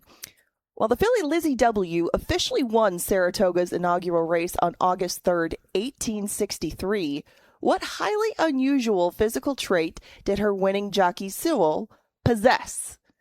It's a highly unusual physical trait. No Googling. Lee always brings it with the trivia. Good luck. Yeah, get your mojo working. The answer comes your way toward the end of the show, right around 10:55 Eastern. Okay, up next, we're going to have more Saratoga conversation coming up later in this hour with Will Walden. He'll talk about the Belmont Derby and his entrant in their West End Kid. We'll get to Will coming up right around 9:40. But when we returned, Baley Hare, the racing secretary from Ellis Park, looks ahead to their opening weekend and previews the entire meet for you. Stay with us. It's the Equine Forum, presented by TwinSpires on HRRN. Race to TwinSpires, where you can unlock a $25 risk-free bet. Just use the code HRRN25 when you sign up. And if your first bet doesn't win, TwinSpires will refund your account up to $25. Wagering on the app is fast with free past performances, insider picks, and power plays every day you wager. TwinSpires. Download the app today to earn your $25 risk-free bet. Void where prohibited. For terms and conditions, visit TwinSpires.com. Must be 18 or older, 21 and older where applicable. For help with a gambling problem, call 1-800-GAMBLER. The National HBPA is continuously working to protect the health and welfare of horses by advocating and funding research to help reduce equine injuries, lobbying for a national testing lab to oversee and establish absolute uniform laboratory protocols, advocating for every track to undergo an annual independent surface assessment, passionately supporting off-the-track thoroughbred retirement facilities and adoption groups, and so much more. See additional HBPA initiatives at nationalhbpa.com. Live racing is back at Ellis Park Racing and Gaming. The 25-day summer racing season runs through August 23rd with racing every Friday through Sunday throughout the summer with a daily first post of 11:55 a.m. Central, featuring many of racing's top trainers and jockeys and a record $4.125 million stake schedule across 18 races, including the Summer Showcase Weekend August 1st and 2nd and the Ellis Park Derby Day August 9th. You won't want to miss summer racing at Ellis Park. For more information, visit ellisparkowensborogaming.com. You're listening to the Equine Forum on HRRN, presented by TwinSpires. Big Truz has come away with the lead at the top of the lane in the Ellis Park Derby, and Big Truz is the one to beat. He's traveling pretty smartly to the 8th pole. Admiral Dennis is second, but he has lost significant lengths to Big Truz, who is all over this group this afternoon. Big Truz opening up. Let's give Tyler Gaffalione a big high five. He's dominating the Sunday Stakes action. Big Truz wins the 8th running of the Ellis Park Derby presented by Hallway Feeds. Long ways back to Jimmy's Dailies, Admiral Dennis, Big Boat, Master Controller, and Sinister Smile. That's Tony Kalo bringing them home in last year's Ellis Park Derby. We'll see that race renewed later in the meet, but it is opening weekend at Ellis, and that's always a lot of fun. You're going to hear from Joe Kristufek handicapping the all-turf pick 3 in our TwinSpires Triple Play segment coming your way 10 o'clock Eastern. Stay tuned for that. But Baley Hare set to join us momentarily. He is the racing secretary at Ellis and entering his second season in that role. And this meet, Angela, you look at what they are putting together. A record $4.125 million stakes schedule featuring 18 races, and the meet kicking off today going all the way through August 23rd. Yeah, you really got to bring it when horses have so many different places to go in the summer when they leave Churchill and when they leave their spring meets. And they got to put it out there and be competitive, and they have certainly done that. It'll be interesting to look at the jockeys race, and I think we'll talk a little bit more about that with Joe. We'll have to ask him about that because Tyler Gaffalione, the name that we heard in the Ellis Park Derby replay, I don't think is going to be calling Ellis home this summer. So some opportunity for some different riders to take their place in Ellis history. We'll see what happens. Such a good meet. So many opportunities, not just for those individuals that don't normally ride the Kentucky circuit full time, but certainly for the trainers, the owners. The amount of money that's available is just fantastic, and nobody knows that better than Baley Hare, the man responsible for putting these cards together along with his entire team at Ellis Park, and he's with us now here on HRRN. Baley, good morning. Good morning. How's everybody? Good. Doing just well, my friend. How's everything with you? Good. We got a little bit of a breeze going right now. I think our heat wave might be on the tail end here, so we're ready to rock and roll today. Yeah, and the Dade Park Dash is the featured race on this Saturday program. Tomorrow we see the P-Patch Stakes, which is a great name for a stakes race at Ellis Park, the P-Patch. But we were just going over the amount of money that's available for horsemen with that stakes schedule this year. Well done. Yeah, you know what? We've tried to maneuver a little bit around, try to stay in sync with the whole national thought process on stakes and things like that. So with timing, with money available, we're hoping to have a big meet in that category. What are some of the additional challenges? You're dealing with a few heat issues there and postponing the opening day just a day. And that's not the worst thing in the world, but it's not the best either. How do you deal with all of that? You know what? Here at Ellis, if anybody's been through or been in this area anytime close to summer, it gets a little warm around here. I think us in Colonial might be one of the hottest spots in America for summer racing, temperature-wise. That being said, you know what? We got ice, we got water. Our horsemen know the drill. We try to make it easy on them. We got fans at every opportunity. That being said, it's warm here on a daily basis. So with summer racing and the way it is, thankfully our horses get accustomed to it, and we try to help them out at every opportunity, whether it's ice buckets being thrown on them every eighth of a mile and having the staff to accompany that between us and the state vets. It all gets handled. Well, in addition to the heat, which I know is an extra element with summer racing, what are some of the other challenges that you face with racing from Ellis and trying to get horses to stay from Churchill? You talked about how you time things out as far as the national scene, but what goes into putting that all together? I mean, what's your game plan when it comes to putting together the Ellis season? Well, thankfully as a state, as you guys know, as horse players and alike, everything's going great here so far. Between our horsemen, between our organizations, between us as a racing entity at Ellis or Churchill, everything's syncing together. We're playing ball. People are putting their grassroots down here, whether it's their family or their business. And everybody wants to stay local. They don't want to leave. Once they're here, they feel like they're in and they don't want to go. Fortunately, we've been able to accommodate, and we're getting a lot of fans now and some out of town help, especially from guys that you might see primarily take everything back to New York. There might be leaving a string over at Keeneland, or they might be trying to get stalls here with us. And people want to be seen in the Kentucky circuit. Everybody's kind of, back in the day, they shipped out. They would go to Saratoga. They'd go to other places. But with our money, like you guys are talking about, if you want to develop a home base, Kentucky might be your spot. Baley, talk a little bit more about those purses and that stake schedule, what we can see coming up this meet. Yeah, so, thankfully last year we were able to get our maidens up to 100, our allowance ranks up to 100. I, too, try to keep our little guys around, so there will be some lower-level claimers and things like that as well. We're not always going to have a big showcase of big newsworthy type horsemen, but that being said, we do like our locals around here, so we'll try and see some names that you might not see all the time. And hopefully they get to the winner's circle every now and again too. That being said, I think you and everybody else knows now we used to be a little bit of a secret as far as in regards to our babies and the product we're able to produce that way and what they've been able to do. We've been excited to see what our maiden special weight winners have been able to accomplish throughout their careers and to be able to participate here. We're talking about with stakes, we try to line up. We're putting a little bit more emphasis on our Derby Day here at the beginning/middle of August. And of course, we have our turf weekend that kind of syncs up pretty well with the establishment of Kentucky Downs and keeping everything in sync that way. That way our local horsemen can kind of have an opportunity to race here in state and not have to ship out elsewhere or go up to New York or anything like that, so they can keep their horses in tune for the next spot too.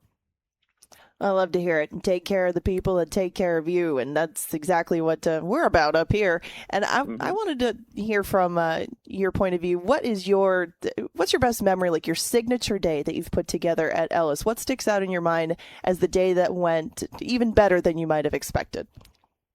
I don't know if I can explicitly place my finger on one day. You know what?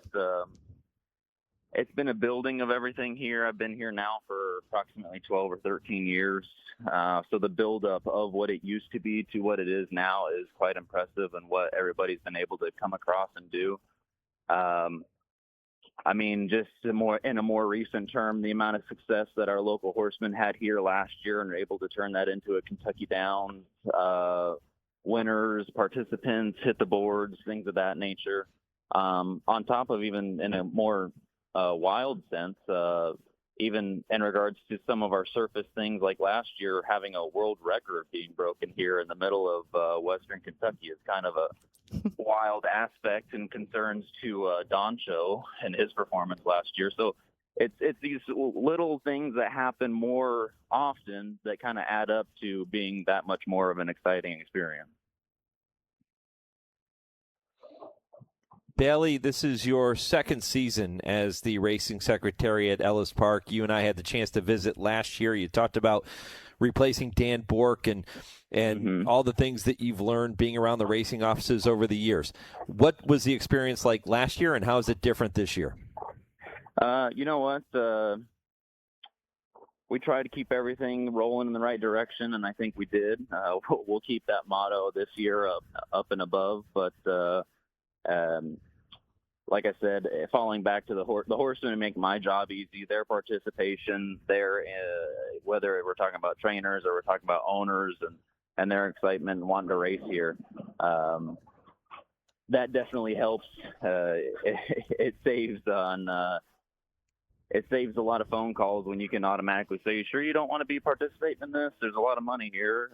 Money doesn't mean everything. You got to worry about the animal first and all that type of stuff, but it's a lot easier asking for certain things when we can accommodate them when it comes to the pocketbook sometimes. Is there a 4th of July, maybe, not just at Ellis, but anywhere that you've been that's been a particularly memorable one? Or is there anything that you do on the 4th of July that might be a little bit different?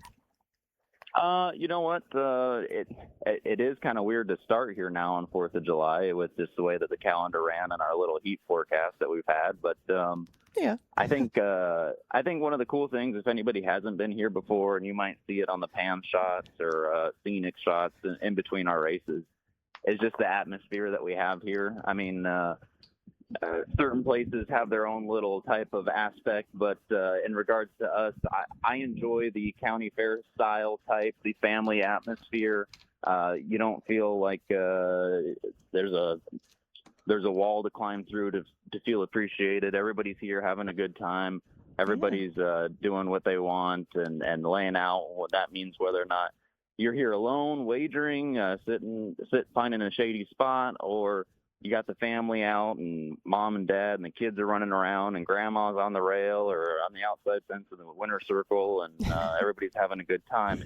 I enjoy the fact that we're able to accommodate the family aspect, whether or not that means that we get more eyes on us or we're able to have fun for the whole family. It gets more people interested, and hopefully that gets people more interested in the racing product or the racing game itself. Baley, when you go out and talk to horsemen about potentially running their horses at Ellis Park, what are some of the key points you always try to emphasize? You know what? One of the sneaky things that we've been very good about here is our surface. We've been very complimentary on it. Thankfully, this year we've been able to get Javier Barajas back, who has a great resume on his own behalf. And whether it's the old school tales of all the years ago, but with us being on the riverbanks here, you know what? Our surface that we have naturally has been able to be a positive for an older horse, or whether we're talking about bringing up babies and having horses have careers here. Thankfully, our horsemen have been bringing that up as a big strong point. Like we said earlier, keeping things in sync with the national, keeping things in sync just in our circuit, between the handshake, between racetrack, between Churchill, between us, between Kentucky Downs, keeping everything happy and in sync that way, trying to make sure that everything lines up. And of course, not everything, but money sometimes helps. So between our timing, between the racing schedule, between our surface, horsemen thankfully don't have too much to worry about these days. Baley, I'll brag on it one more time. $4.125 million state schedule, 18 races included in that, and of course the meet running through August 23rd. Really appreciate the time, my friend. Great job. Keep it rolling down at Ellis Park. Yeah, come on down if everyone wants to stop by Henderson area. We're here, and we're hoping to have a big summer. All right, Baley Hare, appreciate the visit, my friend. Baley Hare, racing secretary at Ellis, and Angela, you can tell. I mean, I talked to him last year. Of course, you weren't part of the show at that point, but he was filling big shoes with Dan Bork, who moved to the racing secretary position at Colonial Downs, and he comes in, he picks right up where Dan left off, and now continuing to build upon this incredible racing program in Kentucky. And I loved everything that I heard from him. Very invested in the local product, in the track, in the local horsemen, and really likes everything that they put on there. And it's so easy to try to get people involved in it and try to recruit horses when you really love what you're doing and you believe in what you're doing and putting out there. So you can get all of that from Baley. And it really makes you want to turn on Ellis when you go to the track, or maybe go check it out and support it, because you can tell that he is very, very into what he does. All right, well. For our listeners who are just tuning in, just joining us here, Steve Asmussen was with us, Grant Forster was with us, and Baley Hare in that previous segment. And Angela, we ain't done yet. No. We are going to talk to Will Walden about his Belmont Derby entrant coming up. He's got a big shot in there. We'll chat with him about that and everything else. Will Walden, we still got a lot to come here on the Equine Forum, presented by TwinSpires on HRRN, Horse Racing's Voice. Race to TwinSpires, where you can unlock a $25 risk-free bet. Just use the code HRRN25 when you sign up. And if your first bet doesn't win, TwinSpires will refund your account up to $25. Wagering on the app is fast, with free past performances, insider picks, and power plays every day you wager. TwinSpires. Download the app today to earn your $25 risk-free bet. Void where prohibited. For terms and conditions, visit TwinSpires.com. Must be 18 or older, 21 and older where applicable. For help with a gambling problem, call 1-800-GAMBLER.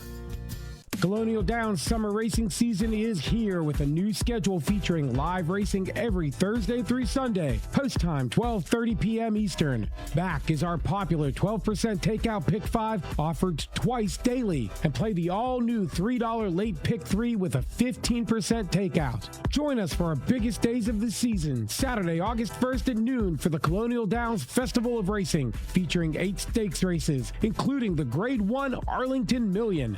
And then closing day, Labor Day, Monday, September 7th, with the Grade 3 Old Dominion Derby. Colonial Downs, the next era of racing. Scott Mallory's Fasig-Tipton July consignment offers serious sire power. Hip 11 is by Red Hot Sire of Vacoma, the sire of multiple greatest stakes horses. Hip 54 by Yopon, the sire of stakes-winning fillies Goodall and Veneta. Hip 76 by Millionaire Grade 1 winning first crop sire Dr. Shivel, who won greatest stakes at 2, 3, and 4. And Hip 95, a colt by Grade 1 place Loggins with a Blaine Cross, already with a half-sibling who's earned $190,000. Don't miss the Scott Mallory consignment in Barn 8 at Fasig-Tipton July. Monmouth Park is back with racing every weekend now to September 13th, plus Memorial Day and Labor Day Monday. Haskell Preview Day is June 13th, followed by Haskell Day on July 18th. Exciting new wagers include a $3 all-turf pick 3, $3 late pick 3, and a $5 late double, all with player-friendly 15% takeout. Monmouth also offers the country's premier handicapping contest schedule, fixed odds wagering, and a brand new sportsbook. Go to monmouthpark.com for more information. You're listening to the Equine Forum on HRRN, presented by TwinSpires. Tyler Gaffleone just waiting to push the button on West End Kid. He just did. And West End Kid puts his head in front, blinging it back, running a good race on the outside. Glavin Orange Cap is just behind them as they reach the top of the stretch. On the outside, blinging it back, trying to get by West End Kid. West End Kid has a gear and opens up a length and a half. Blackmail moving up between horses. Botas on the scene late. It's West End Kid in front by 2. Botas coming through traffic. Blackmail along the inside. West End Kid sharp once again, this time in the Pennine Ridge. Blackmail was second. It's a photo for third between Botas and Glavin. West End Kid, Blackmail, they're going to get a rematch in today's Belmont Derby. Will Walden, the trainer of West End Kid, joining myself and Angela now here on the Equine Forum. It's a busy morning for him, so we won't keep him long. Will, appreciate a few minutes. Yes, sir. Thanks for having me on. You got it. We heard Frank Miramati with the call of that Pennine Ridge. Take us back to that day. What did you make of that effort? Yeah, I thought it was for me, it was better than it looked, but it's probably just because I know the horse so well. But in the race at Keeneland, the maiden at Keeneland, and even the allowance at Churchill, he had horses in front of him, kind of towing him into the quarter pole, and he was able to kind of slingshot off the turn and switch leads, and had something like when he switched leads to run on by.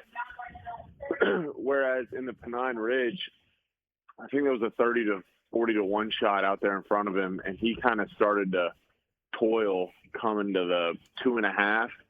And so West End Kid actually hit the quarter pole in that race on the lead by himself. And when he switched leads, you can kind of see his ears prick and kind of didn't really know what he was supposed to do. And it wasn't until he was about to get engulfed by about 4 or 5 other horses that he was able to kind of stick his hind foot in the ground and propel on, which I think is impressive just because I've seen it 100 times with horses that are still lightly raced, still green, and in that situation, when they get engulfed like that, they kind of spit it, so to speak. And I thought it just kind of spoke to his overall just athletic ability and just the fact that he's just a rare type that can kind of do what he wants when he needs to, rather than have to have things go all the way his way, if that makes any sense.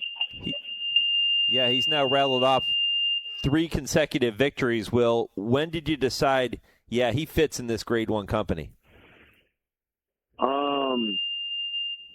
I started thinking about how to get to this race after his maiden at Keeneland. And, maybe even a little bit before. I thought his first race at Gulfstream was very good. he was completely clueless, and Johnny rode him that day. And if you watch the replay, like, he's flagging him with his stick from about the moment they leave the gate all the way till he hits him behind the saddle at the quarter pole. Like, to stay involved. Like, if he hadn't have done that, I don't know, the horse wouldn't have just kind of like pulled himself out of the race. Like, he had absolutely zero idea what he was meant to do. And I prefaced Scott, the owner, beforehand that I thought that this horse had the talent to win first time out, but would probably beat himself. Just on immaturity, it just kind of shown that in the morning. But you could definitely see there was a real horse underneath all that immaturity and babiness. And I don't know, when he finally did figure out what was going on, he had so much to do in a short stretch like Gulfstream, and then he got beat a length for it all and like galloped out, I don't know, 5 or 10 in front. And at that point, I decided to just give him the extra 2 weeks. It was like 4 weeks to the next maiden at Gulfstream. We gave him the extra 2 or 3 weeks to hold him for Keeneland. And, it all went according to plan. Added the blinkers, and I think that helped. You talk about trying to get him to this race this afternoon. It sounds like you're trying to get yourself to this race this afternoon. Yeah, in the airport in Detroit. I'm not alone. I'm looking at Mike Maker and Brad Cox here as well. We're all trying to make it to the spa today, which where else would you want to be on the 4th of July?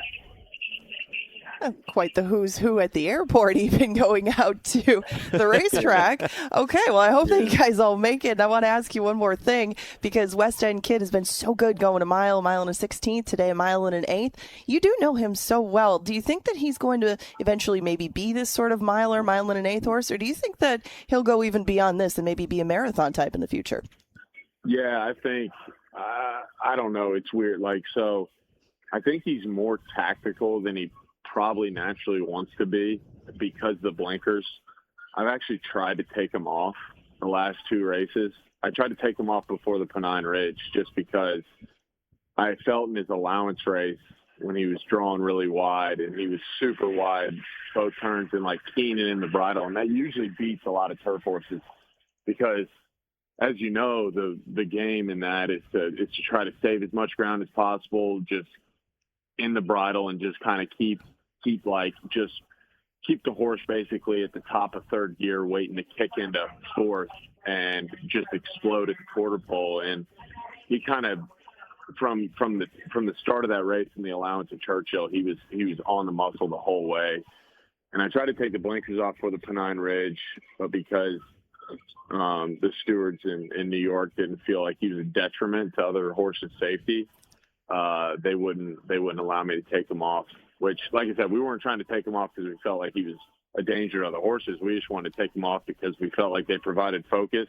We felt like we got the focus we needed. Didn't feel like we needed them anymore, and wanted to go without. So I say all that to say that I think he could, without the blinkers, probably relax a little bit better and therefore add distance on the back end.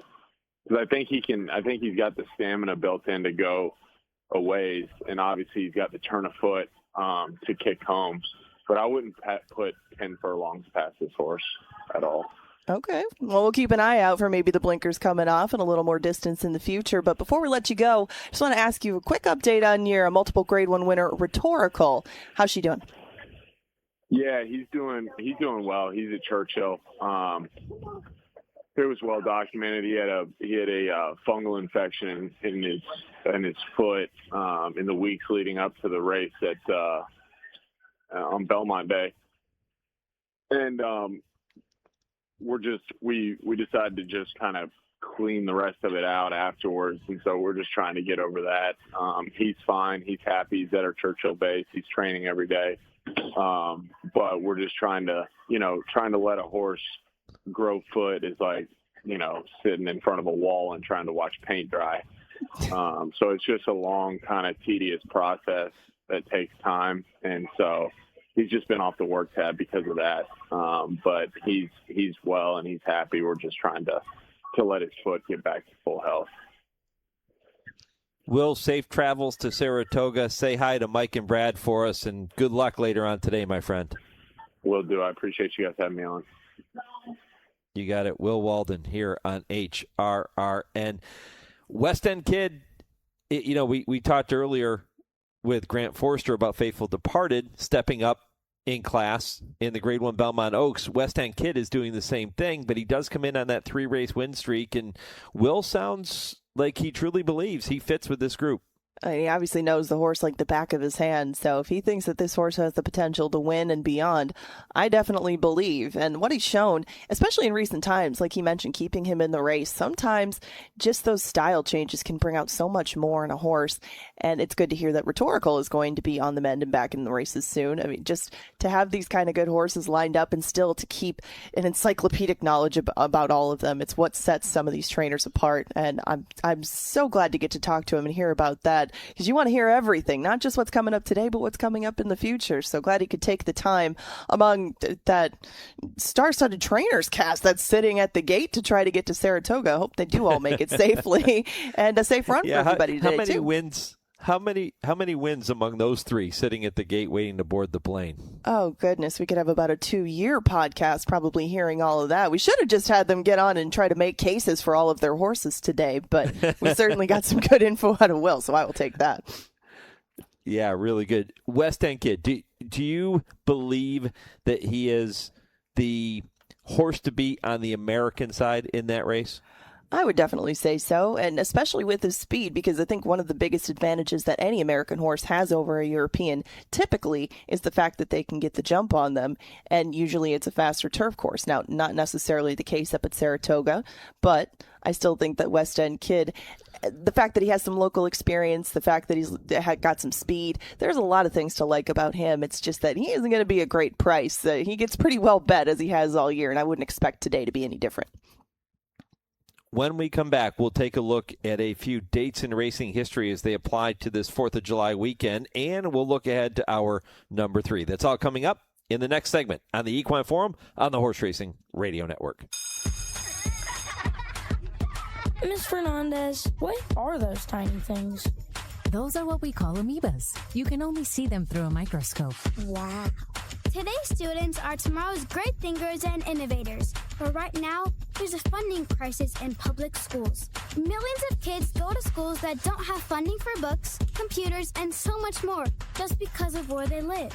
You can help change that. Donors Choose is a nonprofit that lets you support students and teachers in your community and beyond. You choose which supplies to support. You could provide first graders with pencils and paper, or other students with their first chapter books, help a music class get a guitar. You could even supply a classroom like mine with a science project. But what you're really giving is the moment that sparks a brighter tomorrow. To learn more, please visit DonorsChoose.org. That's DonorsChoose.org. Choose students. Shape the future. I take care of the kids, and I take care of my dad. I take care of things at work. The groceries, the cleanups, the meltdowns, the doctor's visits, the family events, mealtimes, bedtimes. I take care of all the things everyone else needs.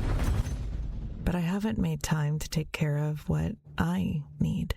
Family caregivers are often overloaded. It can feel overwhelming and exhausting. It's no surprise that millions of caregivers experience symptoms of anxiety and depression every year. But help is available, because there may only be one you, but you don't have to do it alone. Head to mentalhealthcareworks.org. That's mentalhealthcareworks.org to learn how to get the support you deserve, because mental health care works when you make the call. If you're experiencing a mental health crisis or thoughts of suicide, dial 988. A message from the American Psychiatric Association Foundation. Hi, human. I'm a micro monster, swimming around in your plastic water bottle. But I can't wait to swim in your bloodstream soon. Microplastics are micro monsters. Drink me. Wait, what are you doing? But you can fight back by using glass or metal reusable water bottles. No! Don't let microplastic micro-monsters invade your body. Find more ways to fight back at stopmicromonsters.org. Thursday evenings, 6 to 7 p.m. Eastern, is the Brisnet.com call-in show. It's your chance to call in and let the Horse Racing Radio Nation know what's on your mind. Call us at 888-966-HRRN. That's 888-966-4776. And discuss the topics you choose in the world of thoroughbred racing. The Brisnet.com call-in show. Sirius 162, XM 207, and streaming live at horseracingradio.net. You're listening to the Equine Forum on HRRN, presented by TwinSpires.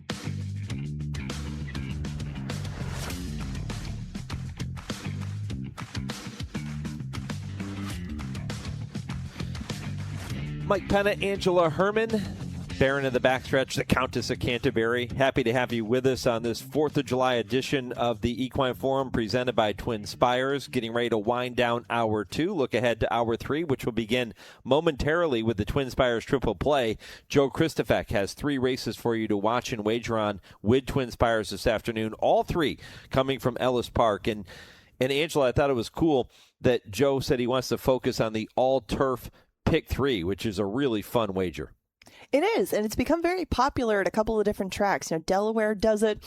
They do it at Ellis, and they do it at Santa Anita, Tropical Turf Pick 3 at Gulfstream. And some of those payouts and stringing those races together just proved to be so much better. And the $3 minimum just really boosts the payout. Even if you just get a 5-to-1 shot, a 4-to-1 shot, and even a chalk, it'll pay a few $100s. And the pools are pretty healthy usually, at least in some of those that I've played. I mean, you get them early in the season, especially at Ellis, when nobody's developed patterns necessarily. There might have been some weather at play. There's always different elements when it comes to turf racing, the riders that are in town. It's so fun to handicap those races and to string 3 together in Kentucky and, of course, get the local opinion on it all gives you a bit of an edge. So listening to his thoughts on that turf pick 3 and going over the different races, even if you don't agree with his horses, you can form some opinions at prices because they're competitive races. Same sort of thing goes at Belmont, at Saratoga, when you do have these races that incorporate 3-year-olds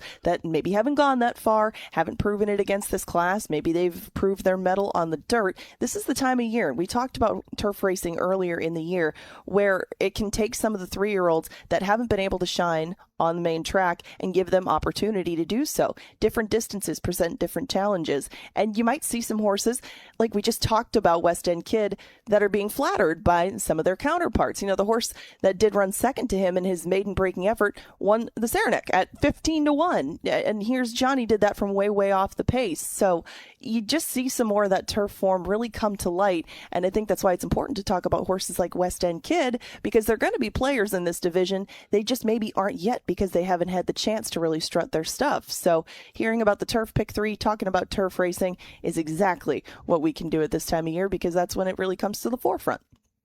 We have some incredibly interesting dates in racing history that apply to the 4th of July. We're going to talk about that in just a minute, but we've been asking our listeners throughout the show, and we did our segment at the beginning of the program, talking about horse names that are patriotic. And if you have some favorites to share them with us, well, that's exactly what Sally Ellen has done up in Maryland. She said, Country Life Farm, bred and sold, a son of Constitution, whose new owners named him Bill of Rights. He's run in the Superfecta in 80% of his starts. And then, of course, she goes on to mention another horse we talked about earlier, Stars and Stripes, who was running today on the 4th of July in the Suburban at Saratoga. Yeah, Bill of Rights. Let's see. The Westchester Handicap. Wow. All the way back there, but my goodness. Yeah, Bill of Rights. I think Bill of Rights has been a couple of different horses, but I'm glad to hear that Sally Ellen is joining us this morning. Hello, out in Maryland. Glad that you could join in with us. Anybody else who does have a patriotic name or memory, maybe from the 4th of July? Maybe you made the biggest score of your life on 4th of July. You know, I had a pretty good day in one of the first tracks I worked at. Have you ever heard of Lincoln Racecourse? Yeah. Yeah. Long time ago, I worked there, and the 4th of July was my best day there by far. Went 8 for 9. Sometimes the 4th of July, I don't know if I'm ever going to have that kind of day again, but the 4th of July was very memorable for me that year, and that was my first year down in Lincoln. If anybody's been there and anybody was out there that day, hope we cashed together, but that was 2008. Gosh, I've had some good 4th of Julys going back a long, long way. You know who didn't have a good 4th of July in 1972? The great Secretariat, who as a 2-year-old ran 4th to a horse named Her Bull in his racing debut. Secretariat was blocked badly throughout the race at Aqueduct, and it was the poorest placing of Secretariat's career. Isn't that some of the memories that people bring up about Secretary? He lost his first race too, or he lost his race right before the Kentucky Derby too. It gets harkened back to quite a bit because Secretariat, of course, being the yardstick for greatness, also the yardstick for being, I don't want to say being human, but being fallible, I suppose, because, even the greats have their bad days. Horses are horses, and they're going to have good days. They're going to have bad days. Not such a great one for Secretariat, but fortunately, every day afterwards really cemented his place in history. How about this one? July 4th, 1976 is when Charlie Whittingham swept the top 3 spots in the American Handicap at Hollywood Park. On July 26th, he repeated that feat in the Sunset Handicap. You hear a lot of those stories where milestones and things that you never thought could happen because of him. You go into the 80s with the Belmont and that, not the 4th of July centered, but some good memories, of course, supplied by him, and a name that you hear an awful lot when it comes to important dates in racing history. One more for you, Angela. July 4th, 2000 is when Hall of Fame jockey Russell Bays scored his 7,000th career victory aboard This Is the Moment at Alameda County Fair in Pleasanton, California. Oh, wow. And who knew how many more were to come? It was a pleasure to get to watch him for a couple of weeks and actually get to call him. But, Russell Bays on the way to several more victories, getting a very important one that day. And congratulations to him on not just that, but a career well done. 2 hours down, 1 to go here on the Equine Forum. Stay with us. Plenty more to come in hour number 3 on this 4th of July edition. This is the Equine Forum on HRRN, where racing comes to talk.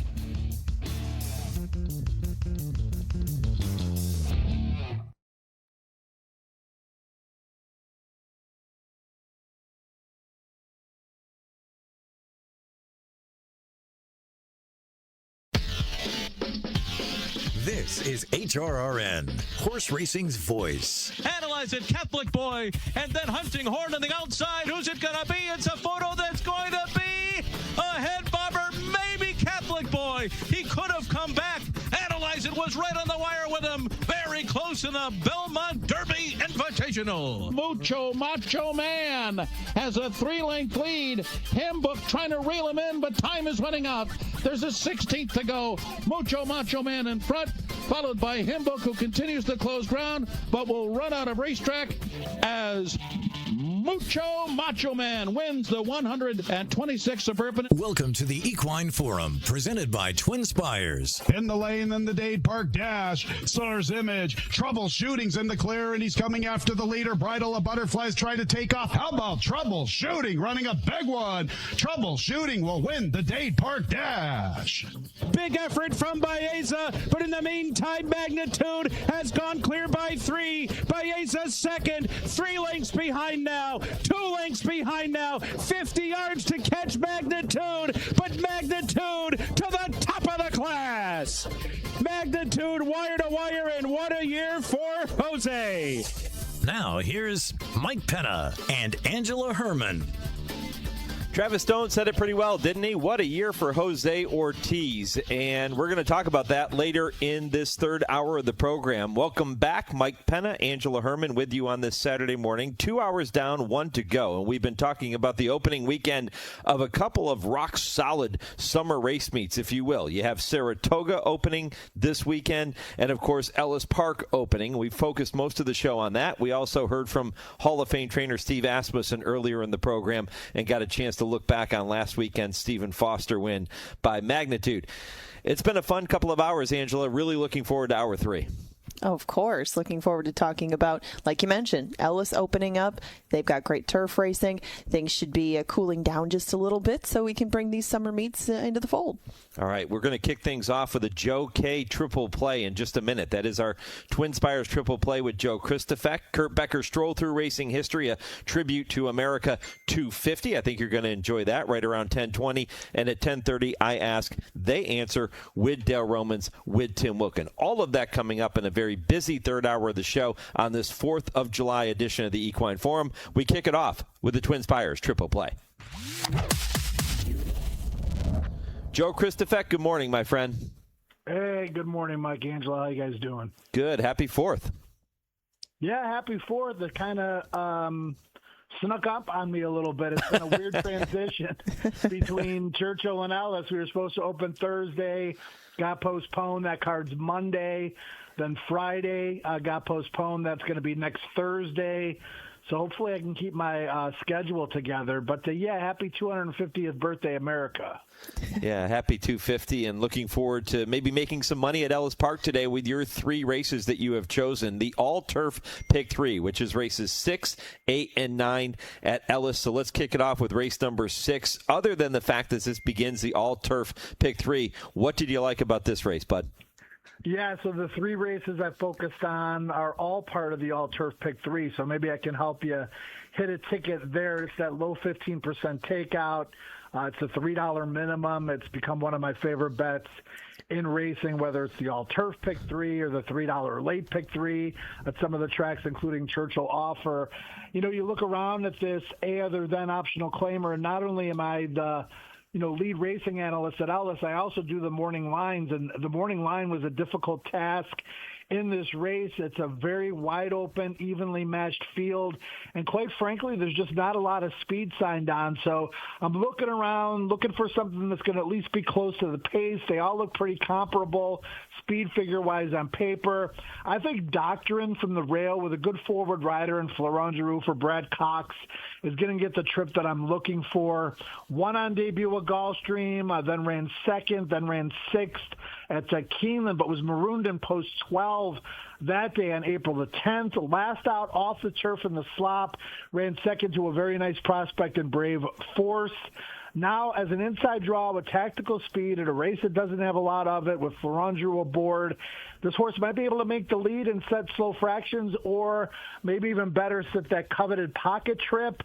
Kind of what I'm looking for him in a race where there's a lot of different ways you can go. I'm going to go with a tactical advantage, at least drawing it up with the number 1 Doctrine. Can you talk about how wide open this field is and how versatile horses are, and the transition from Churchill to Ellis? In general, handicapping the turf, what do you have to keep in mind with horses moving from one track to the other and how to handicap it? The stretch on the main track and on the turf are both a little bit shorter. So the surfaces aren't forward, so to speak, but obviously with a shorter stretch, it can give horses that are forward a little bit of a tactical advantage, even more so when there's just not a lot of speed signed on. And, Zakynthos is another one. That horse is probably going to make the lead, and I thought he ran great last time, the 4. He got caught by his stablemate Fancy Sailor for Brian Lynch, and Lynch was on absolute fire for the first 6-7 weeks of the Churchill meet. The barn has cooled off recently, so I always look for that. When barns get hot, you want to try to get ahead of the hot streak. When barns start to cool down, sometimes I look at these horses that I know are going to get bet, and maybe I'll be willing to take a little bit of a stand against them. But again, that horse could have a tactical advantage too. I'm looking for something in this race that's going to be somewhat forward. I don't think it's going to be very easy for a horse to do that swooping 7-wide move on the turn and be able to win against a field like this where everybody looks pretty equal on paper. Joe, when Dale Romans joins us with Tim Wilkin at the end of the show, I'll be sure not to mention the fact that you did not pick his horse on top. Which one does he got in here? Let me look around. Patrol Squad 6, just to the outside, number 2. Yeah, and you got Martin Garcia, who likes to get horses forward, and this horse ran a good second last time. And talking about barns that got hot, Dale had a training double towards the end of the meet. I think you're going to see a lot of these guys. I don't know if Dale's one of them, but a lot of these trainers that maybe didn't show their full hands at Churchill, coming to Ellis Park and having really good meets. John Ortiz is one that comes to mind. He's had a slow year. He won the title at Ellis a couple of years ago. I think that barn's going to be ready to fire. And I think Dale's going to have a lot of horses that fit, and this is one of them. He's got a little tactical speed and an inside draw. So even though you can tell Dale, even though I didn't pick him on top, I'm going to be using him for sure. All right, well, we move on to race number 8. We got stakes racing in the mix, 3-year-olds, 5.5 on the turf. What did you make of the 8th? Well, I love that you guys played the stretch run of last year's Dade Park Dash, because not only did I get to hear the legendary voice of my buddy Tony Kalo, but you reminded me the Troubleshooting won this race last year. Mm-hmm. And the little baby half-brother, Trouble Calling, is going to be the favorite this year. So that would make a good storyline. Don't tell the Foleys I didn't pick them. They get kind of offended, especially when I don't pick one of their horses that's a favorite. I get a lot of you-know-what for that. But that's the horse to beat. You're always going to try to beat the favorite. I went with Spun DMC, who scratched out of a recent dirt stake on closing weekend at Churchill in favor of this race. Horse won a lot easier than it looks at Oaklawn back in April. The workouts leading up to this have been exceptionally good. And it's just a matter of whether or not this horse takes to the turf. You see Smart Strike on the bottom. You look at the immediate family. You don't see Grass, but there are those Smart Strike influences on the dam side. Spun to Run is by Hard Spun. That's a turf influence, and he's going to be a decent enough price as the likely third, maybe the second choice if he's live on the tote board. So give me Spun DMC, but Trouble Calling is the horse to beat, and I think 270 will run well as well. All right, Joe Kristufek here with the TwinSpires Triple Play. Number 1, Doctrine, 6-1 on the morning line. His top pick to kick it off in race number 6. And then in race number 8, number 6, Spun DMC, his top pick at odds of 5-1. So good value in the first 2. How about the final leg of the all-turf pick 3, race number 9? Who you like in that one? It's similar to the first turf race we talked about. You look around, and you guys have been handicapping races a long time. I'm sure we all do it similarly. You look at the field, and you want to try to project what the pace is going to be like. Then there's probably some horses you can absolutely eliminate because they're just overmatched on paper against that field. Maybe they get a little bit extra credit if they do have the style that's going to benefit them. But you start eliminating horses, and then you say to yourself, A, who's good enough to win, and B, who's got the tactical advantage? I'm stuck between 2 horses here. The 2, Samud, who I think has a little bit of stalking type speed that at least put him in a decent position.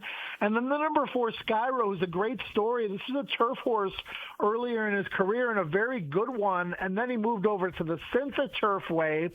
Woodbine before that, and he's been going a 1-turn mile on the dirt at Churchill, and he's won 2 in a row doing something that he never really did earlier in his career.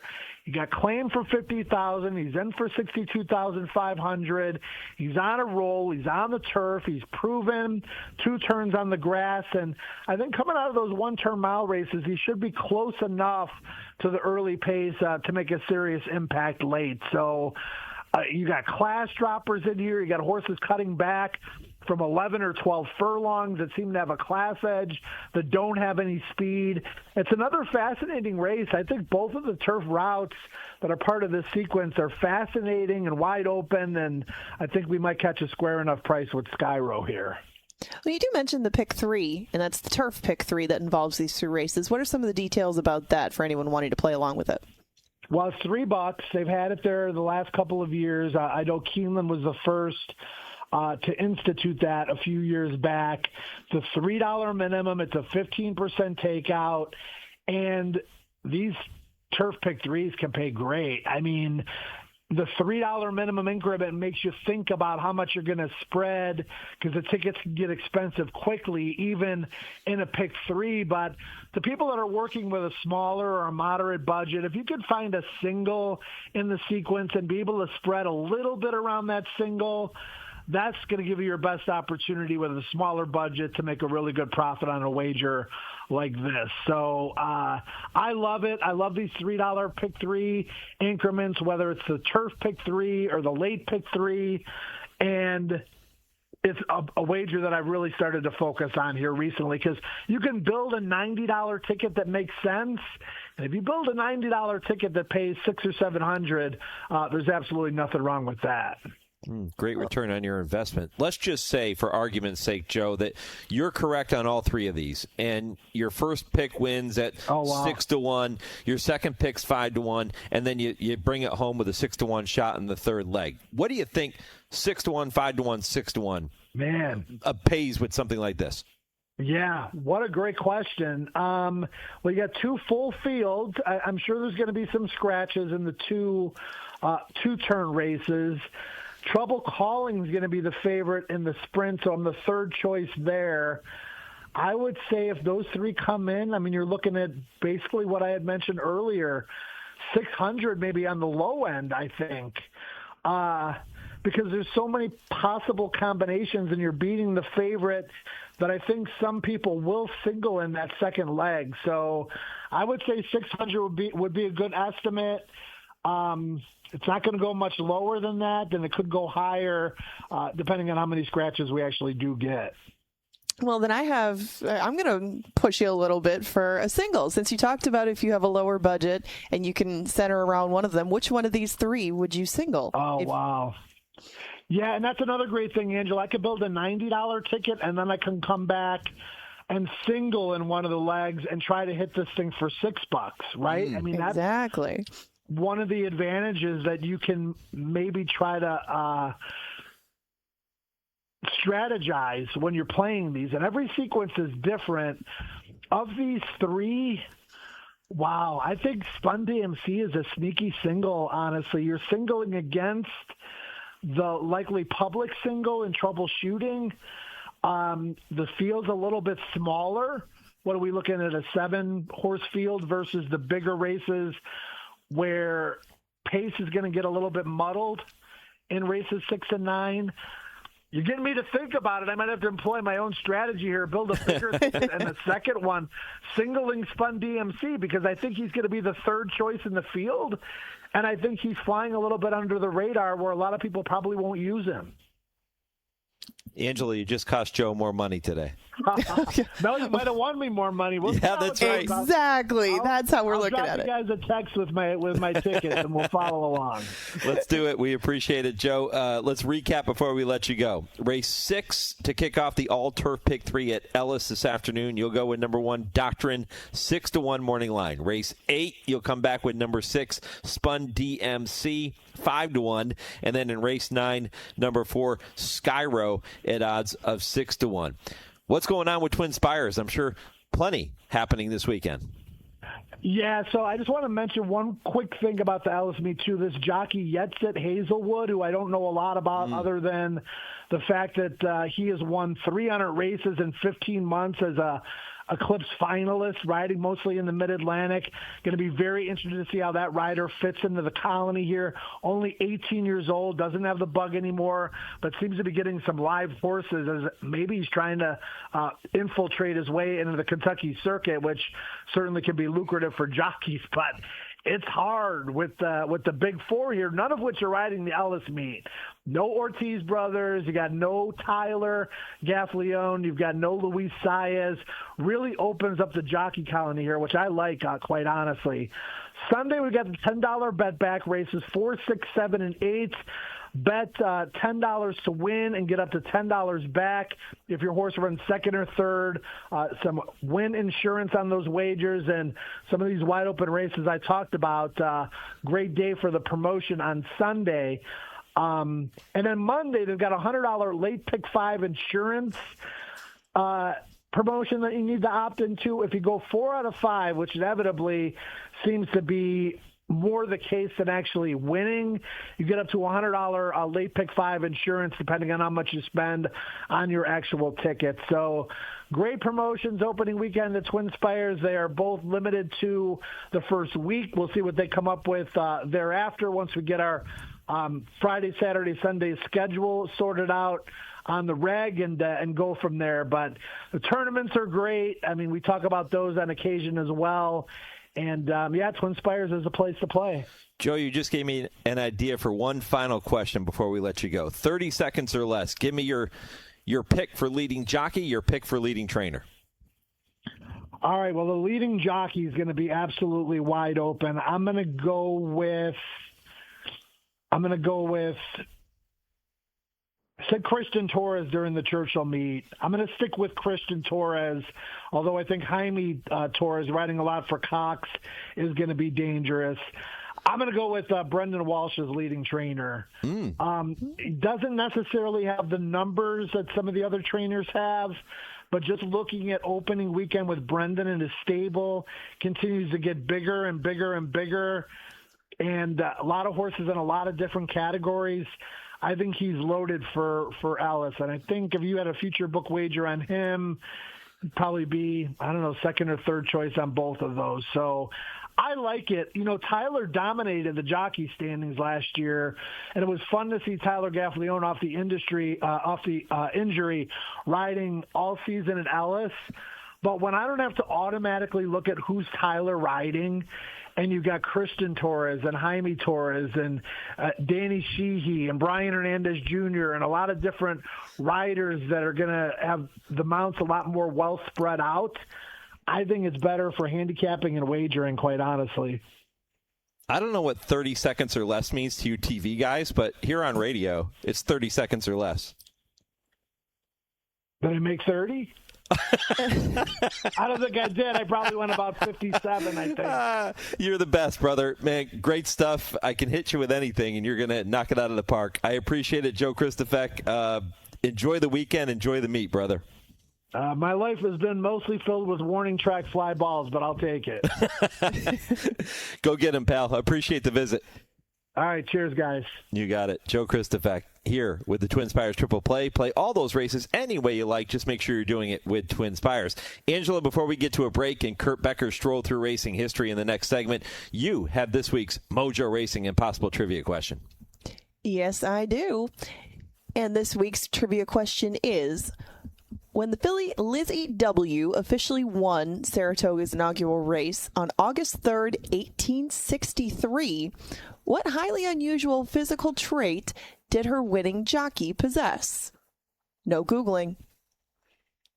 The answer comes your way. Final segment of the show, 10:55 Eastern Time.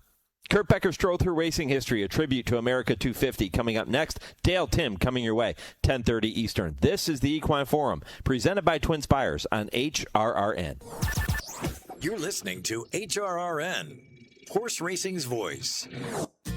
Race to TwinSpires, where you can unlock a $25 risk-free bet. Just use the code HRRN25 when you sign up. And if your first bet doesn't win, TwinSpires will refund your account up to $25. Wagering on the app is fast with free past performances, insider picks, and power plays every day you wager. TwinSpires. Download the app today to earn your $25 risk-free bet. Void where prohibited. For terms and conditions, visit TwinSpires.com. Must be 18 or older, 21 and older where applicable. For help with a gambling problem, call 1-800-GAMBLER.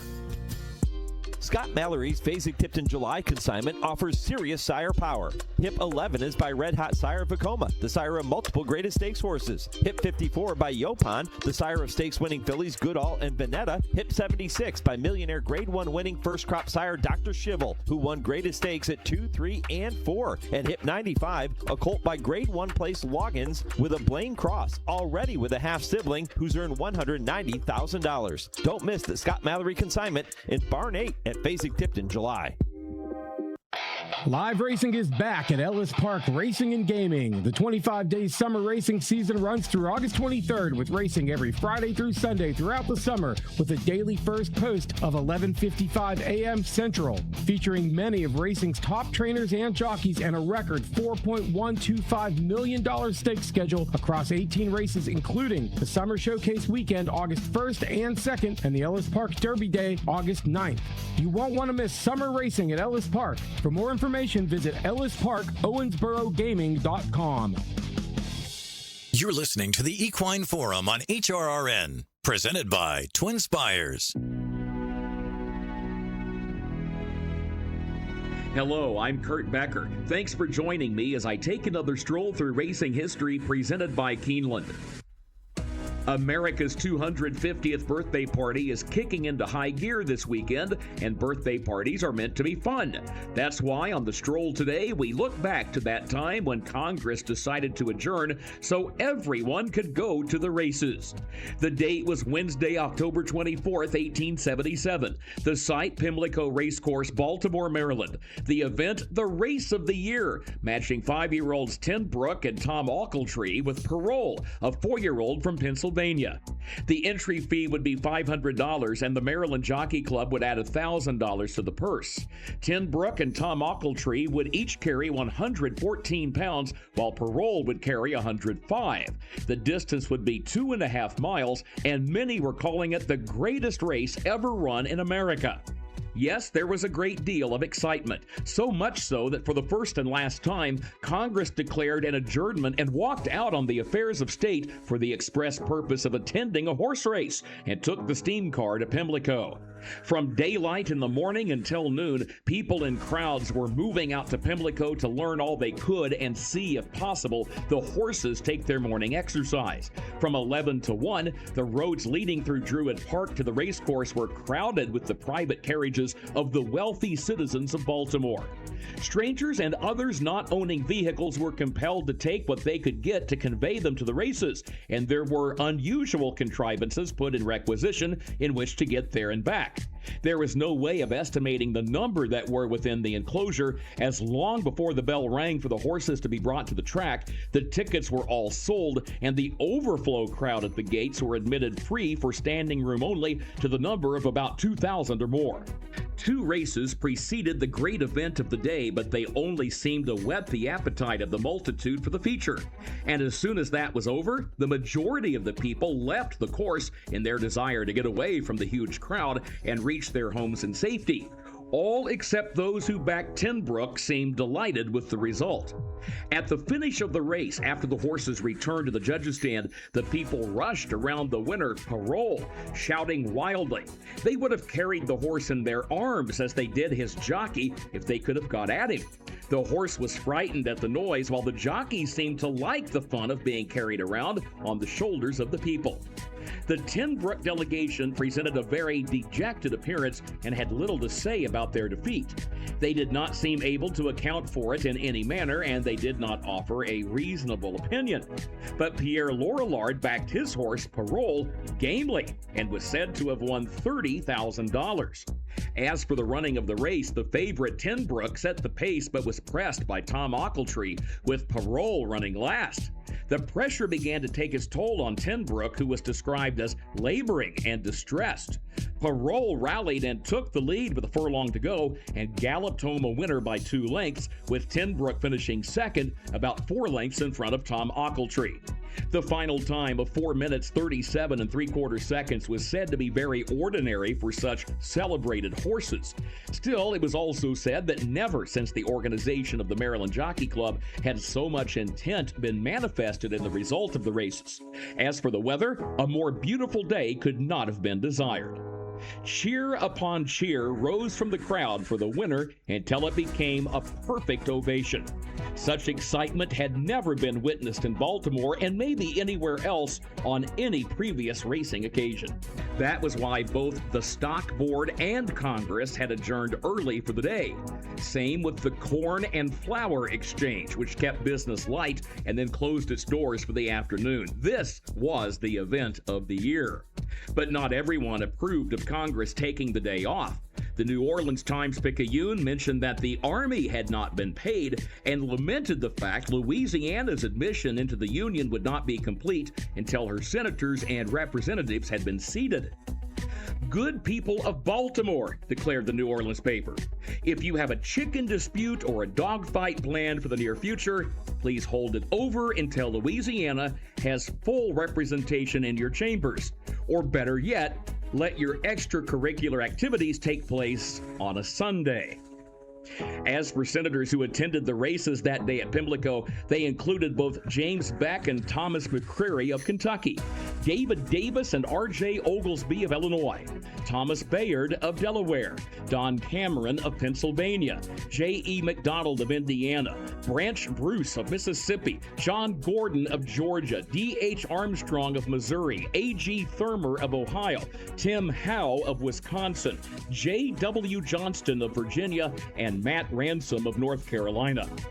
That's how it was nearly 150 years ago when Congress adjourned in order to attend the races at Pimlico. It's just one chapter from the rich history of horse racing in America, and it's one that we thought would be fun to share on the 250th birthday of the United States. Here's wishing everyone a safe and happy 4th of July. Happy birthday, America. Please join me again next week when I take another stroll through racing history presented by Keeneland. For HRRN, I'm Kurt Becker.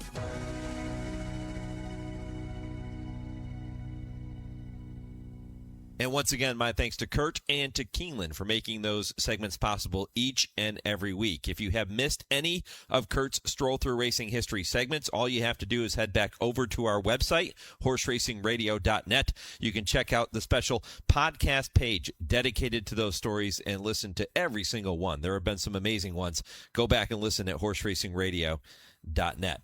When I come back, Dale Romans, Tim Wilkin, they will be here. It is this week's edition of I Ask, They Answer. This is the Equine Forum, presented by TwinSpires on HRRN.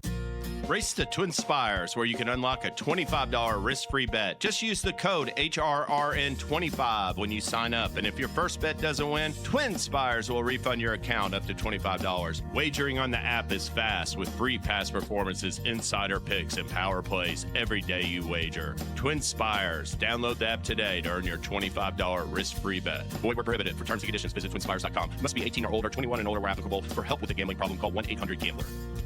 Colonial Downs summer racing season is here with a new schedule featuring live racing every Thursday through Sunday. Post time 12:30 p.m. Eastern. Back is our popular 12% takeout pick 5 offered twice daily, and play the all-new $3 late pick 3 with a 15% takeout. Join us for our biggest days of the season, Saturday, August 1st at noon for the Colonial Downs Festival of Racing, featuring 8 stakes races, including the Grade 1 Arlington Million, and then closing day, Labor Day, Monday, September 7th, with the Grade 3 Old Dominion Derby. Colonial Downs, the next era of racing.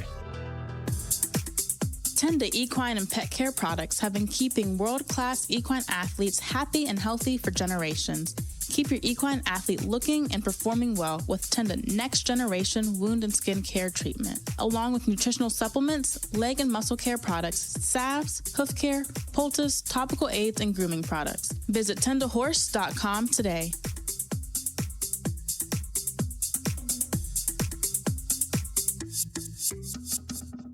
A Keeneland session topper from the first crop of the all-conquering Vekoma. Jonathan's Way was touted by purchaser John Moynihan as, quote, one of the best-looking horses you'll ever lay your eyes on. Out of an undefeated stakes-winning juvenile daughter of Indian Charlie, Jonathan's Way is a complete outcross through his first 5 generations and comes from the immediate female family of the great Dynaformer. Brilliantly talented with the pedigree and physical makeup to be commercial dynamite. Jonathan's Way, a future stallion star, standing at Airdrie Stud. Think about it. This is I Ask, They Answer on the Equine Forum on HRRN. So it's a World Cup winner, a Classic winner, and a Derby winner. 1, 2, 3 with 2 furlongs to go. And Magnitude is the one to catch off the turn. And he heads for home in front by 2. Sovereignty up into second. And Baeza continues to rally. Big effort from Baeza. But in the meantime, Magnitude has gone clear by 3. Baeza second, 3 lengths behind now, 2 lengths behind now, 50 yards to catch Magnitude, but Magnitude to the top of the class. Magnitude wire to wire, and what a year for Jose. Travis Stone with the call, and that victory over top older horses in the U.S. has Magnitude atop the rankings. But the bigger question could be, will we ever see Horse of the Year Sovereignty in the winner's circle again? Dale and Tim share their thoughts here this morning. Plus, has jockey Jose Ortiz already locked up his second Eclipse Award as the nation's top rider? And if you've ever wondered how to analyze pedigrees during your handicapping, we have some suggestions coming up on this week's edition of I Ask, They Answer with trainer Dale Romans and turf rider Tim Wilkin, all presented by the University of Louisville Equine Industry Program and the College of Business, and all starting just 30 seconds from right now. A spark turns into a dream, and your dreams fuel a love that will last a lifetime. Turn your passion into a career with experienced guidance, a thorough study of equine business, as well as opportunities to get your hands dirty and put your mind to work. Located in the heart of horse country, let your passion fuel your profession at the U of L Equine Industry Program. Apply today. All right, guys, plenty of things to get to, and we're going to kick it off with that victory by Magnitude over Baeza in last Saturday's Stephen Forster. He's catapulted now. Magnitude is catapulted to the top of the older horse division. How likely is it that we've seen reigning Horse of the Year Sovereignty in the winner's circle for the final time after he disappointed again last weekend? And if Baeza can figure out the starting gate, is it plausible? How big of a stretch would it be to say that he may actually be the best older horse in the U.S.? Timmy, what do you think? Man, Mike, those are some mouthfuls there. Regarding sovereignty, I'm not going to give up on him just yet. The first two starts he had, I mean, the Oak Lawn Handicap, that was his first start since the Travers. You're going from August to April because he had the sickness. I don't know how much the sickness has affected him, but he was an okay second in the return, and then the Stephen Forster, and he was no match for Magnitude. And I think that we're going to find out a lot on sovereignty in the Whitney. Bill Mott was telling me yesterday that that's the spot he's aiming for with him and Baeza. And you call Saratoga his home track. That's he's 3 for 3 here. He won big race. He won the Belmont. He won the Jim Dandy. And he won the Travers here. I think if he shows up in the Whitney and does really well, wins, then I think he's back on track. If not, maybe they retire him. I don't know. But and as far as Baeza goes, I asked Bill about that too, and said, what has been the problem with him getting out of the gate? And he just gives you the Bill Mott smirk and says he's going to have to talk to the horse whisperer. He wouldn't tell me who that was, but I think he realizes there's something going on there. He's a talented horse, no doubt. Better start. I think he might have beat Magnitude. Yeah, I think, Magnitude is a special horse, as we all know. He could have won the Derby that you say instead of Sovereignty if he'd have stayed sound. Remember the big race he ran in New Orleans leading up to it when he got hurt. But the troubling part is that Sovereignty didn't even run second. If he had just gotten beat by Magnitude going in the lead by himself and splashing around the mud, then you would say it's not a big deal. But to let Baeza come and pass him down the lane, that's concerning. Now, I have heard that he didn't think he liked the racetrack, even though he won in the mud at Derby Day. It was a different type. It was feel a lot tighter and more bouncy. But I think you're right. If he doesn't run big in the Whitney, that may be his last race. Some horses get those fevers, and they just can't come back from it. How about Baeza, Dale? Is it possible if he figures out the starting gate, he could prove best? I've never been big on the Baeza bandwagon. Great horse, but I always thought he was a notch below. I thought that was a big race of the day. If breaking is important, and especially at that level, you can't give up anything at the break. But the fact that he lays back and comes running, I wouldn't want to see him break and be a lot closer in the race because then he may not have the same finish. And you'll see that a lot in some horses. That if he gets the right pace scenario, somebody goes out there and hooks Magnitude, and they go ultra fast, and he's the one that's going to come pick up the pieces. And I could see him beating them, but I don't know. I don't think he still don't think he's Sovereignty at his best or Magnitude at the best. He can beat him. Let me ask you guys one other follow-up question before Angela brings us into topic number 2. Nitrogen is going to run in the Whitney. And if these horses all go to the Whitney and have this showdown with Champion Nitrogen. Do you guys look at her as being on the same level as these older males? I don't. I don't. I think it's a waste of time myself, but we'll see. It's not my decision to make, but I'd stick to what I've been doing. I think these are pretty good horses. I think all three of those horses are very good horses. Yeah, Nitrogen is obviously a very, very talented 4-year-old filly, and she's shown a really affinity for the dirt. When she started out, she's a grass horse, and if the Wonder Again had not been washed off last year, and she romped in that, and that's when Mark Cassidy said, "Oh, maybe we got something here on the dirt." If that Wonder Again had never been washed off, we might never have seen her on the dirt at all. Mark was talking about that the other day to me, and but what she's been beating, I think it's a different kettle of fish when you're going in against the likes of the Magnitude, Sovereignties. White Abario will be in the Whitney, Baeza. Those are some bears in there. It'll be interesting to see how she does. It'll certainly spice it up. It'll certainly bring interest. But I'm not sold that she's as good as them. But I've been wrong before. Well, at the very least, she does add a new element into an already very interesting and fun to watch group of older males. They're going to take things. Yeah, exactly. I'm looking forward to it just to see how she does, win or lose. It's good to see him take a shot with her. But we're going to bring things back to the here and now because it's been a hot couple of days and it continues into the weekend. A lot of tracks had to postpone or cancel their cards, move their cards. And with all the issues to consider, including medications, horses shipping in, what is your guys' thoughts on determining the optimal time to make a decision to postpone or cancel? It's a tricky thing, but Dale, what do you think? Well, I'd like to have this conversation with the Churchill people all the time, and they move those races early because a lot of the horses are shipping in from Churchill to Ellis Park, and I'd like to see it done before anybody gets a horse on a hot van and ships. And I know it's a tough call. They say 105 heat indexes are the limit. And so if they're teetering around that and they know it's going to be that a couple of days in advance, then go ahead and cancel or move. I mean, it's impacted this week because it's also a big holiday weekend everywhere. It's a big moneymaker for everybody. So if they can run, they want to run. But it's the bare minimum. Do it before the horses get administered their Lasix. That's a very good point. Tim, what do you think? Yeah, it's such a tricky question. I mean,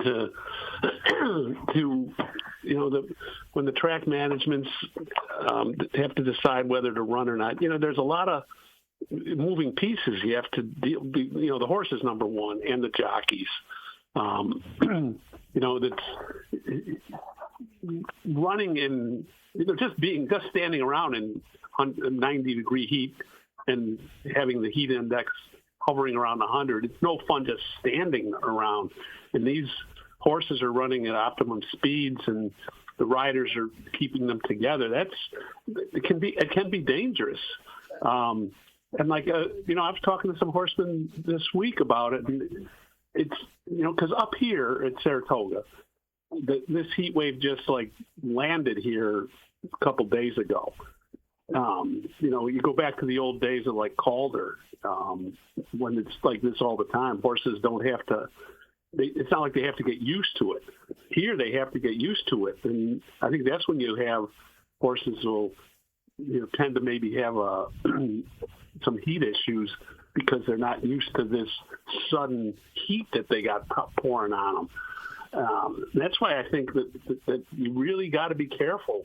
And the last thing you want to do is decide to run and then have a horse have a heat issue on the track, or even the patrons too. I mean, you don't want to see some poor slob from Schenectady passing out under the trees here at Saratoga. Why does it have to be a slob from Schenectady? Is this all because you're from Rochester? Is this a rivalry? No, Schenectady sounded good. Yeah, it's just alliteration. It sounded perfect. Yeah. Well, I like Schenectady. I could have said Schuylerville. I'm surprised you didn't say some Slav from Pittsfield, knowing that I'm on here with you. Wow. Nah, I like you too much, Mike. Well, so when they do run on hot days, and I want to point this one to you first, Dale, what are the protocols that are in place for horses to run in this kind of heat? Because, like Tim said, you do have to adjust to it. So how do you guys help the horses do that?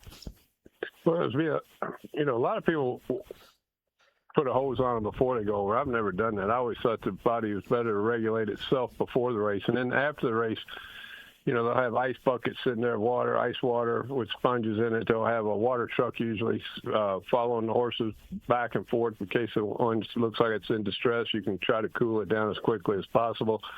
All you can do is a lot of cool water and try to cool them off as quick as you can. You want that body temperature to go down quickly. And they do have on the horse path over, I believe they have water on that too, don't they? They have water all the way back to the barns, all the way up and down the racetrack. You'll see those buckets will be full of cold water, and usually you can start with there, and then the water truck will show up, or you get a hose on them and get them cooled off as quickly as possible. Dale, what's the warmest temperature that you would consider running your horse before you make the call to scratch it? Well, a lot depends on the horse, too. Some of them don't seem to tolerate the heat as much as others. But like I said, the rule of thumb's always been 105 heat index. Right. I'll say we just got here to Saratoga with Tammy and I, and we're sitting outside right now. And it's a lot, even though it's almost 90, it feels a lot different than it did when we left Louisville. I mean, down there, you couldn't breathe. The air was different. And I might not, if I didn't have something in I thought I had to run was on a tight schedule, I don't think I would have run. Yeah, interesting. Really interesting question there, too. Let's move on. We've got a couple of more topics to get to before our final point of the week. And with that, we say hello to our friend Nick Zito. And Dale and Tim get to tell me and Angela if the following statement is right or wrong. Yeah, right or wrong. Am I right? What do you think? Right or wrong? All right, well, how about this one? Jockey Jose Ortiz continued his magical ride here in 2026 with the aforementioned victory aboard Magnitude in last Saturday's Stephen Forster. Guys, that was his 20th graded stakes win already this year and his 7th grade 1 to go along with the Dubai World Cup, the Kentucky Derby, and the Belmont Stakes. So I ask you, is it right or wrong to say that no matter what happens the rest of the year, Jose Ortiz has already locked up his second Eclipse Award? What do you think? Right or wrong? Tim, right or wrong? Well, knowing this question was coming, I went right to the horse's mouth and asked Jose what he thought about this. I was talking to him yesterday, and he said all the right things. And I think it's wrong to say he's already clinched it. Yeah, he's won the two of the three biggest races on the racing calendar, in the Belmont and the Derby. And, he's got, like you said, all those graded stakes wins already, but he doesn't have a big lead on that. I mean, his brother Irad has already won 21 graded stakes, and he's got 6 grade 1s. Flavian Pratt, who won the last 2 Eclipse Awards, has 26 graded stakes already and 7 grade 1s. But the thing that I think puts Jose in the lead is because of those 2 big races. Irad's out of Irad's 6 grade 1s, he's got the Arkansas Derby. 2 biggest ones are the Arkansas Derby and the Bluegrass. And Flavian has the Florida Derby, and he's got the Met Mile. The Derby and the Belmont beat those. But there's so much more racing to come. And all 3 of these guys are capable of winning, big grade 1s the rest of the way. But the fact that Jose has those 2 on his resume puts him in the lead for sure. But you look back at the last 2 jockeys that won the Triple Crown, Mike Smith aboard Justify in 18 and Victor Espinosa in 15. They didn't win the Eclipse, and they won the Triple Crown. So, it's quality you have to have, but you also have to have quantity. And I would say Jose's in the driver's seat right now, but I don't think it's a done deal yet. Cinch. Give it to him. Mail it to him right now. I agree. Until January. It's over. Yeah, I mean, that sounded good, Tim. It was all good, politically correct. Name dropped a couple of times to get to talk to Jose today, all that kind of stuff. But at the end of the day, somebody that beats him is going to have a hell of a summer and fall. I'll say that. What if somebody wins 5 Breeders' Cup races? Give it to Jose. Won the Derby. It's probably going to be Jose. Jose will probably win 5. Somebody wins 5, it's going to be him, right? Listen, when we select all our horses, I want him riding mine. Okay. All right, we're going to bring Nick Zito back for that segment. I'm glad Dale agrees with me. That was really nice to hear, Dale. I appreciate that. We'll bring Nick Zito back for Right or Wrong on I Ask the Answer next Saturday, as we do every week. But, Angela, we've got another topic to get to, and it comes from our friend Mike in Texas. Right. And first things first from Mike in Texas. He wants to congratulate Dale on a strong second-place finish with Misero in the Texas Turf Classic last weekend. And he's trying to learn a bit more about pedigrees and breeding. So he's trying to determine the qualities to expect from the sire side of the pedigree, how to recognize broodmares and their sires. So he's wondering if you guys have any books or websites that you'd recommend for getting to know pedigrees of thoroughbreds a little better. Tim? I'm definitely deferring to Mr. Romans. I've never bought a horse in my life. You know, Equibase is always a good source for all that kind of stuff. And you want to look up statistics on turf, statistics sprint, statistics routing. And, you know, I used to be strictly racing foreman. That's all I did. Now I do a lot of handicapping on Equibase. And I have found that their surface ratings and distance ratings are very good. And, you know, it really only matters when you're dealing with young horses or horses that are trying to surface for the first time. But if you go to Equibase and you pull up the past performance on the horse and they have their distance and surface rating next to it, I think those are pretty good and pretty accurate. So that would be my simplest suggestion. Just go there and look at it and see what you see. Because the only thing you're really looking for really is if they like to turf, if they have turf lineage, which most of the time if they run on turf, there's somebody's found some turf lineage they want to try, and the distance, how far they'll go, and they give you both categories. Just look at anything comes out of Into Mischief or Into Mischief, and not this time, But not this time first, or Into Mischief, right? I'll tell you, I use the Brisnet past performances, and they have ratings in there as well, and you know the percentages. Yeah, those are the ones about Brisnet. You go to Brisnet, and they're the ones that have those past performances. They're good. I've transferred over, and I like their numbers. I like their surface and distance ratings, and. Yeah, they seem to run pretty true. I mean, we've even talked about it. Jason Luch and I've talked about going to sales. It's just pull up all those numbers and look at them before we even bid on yearlings. Yeah, it's interesting. Mike in Texas, good question. We've got one more. It comes from Tom in St. Louis. And, guys, we've got about a minute and a half to cover this topic before our final point of the week. So we'll make it quick.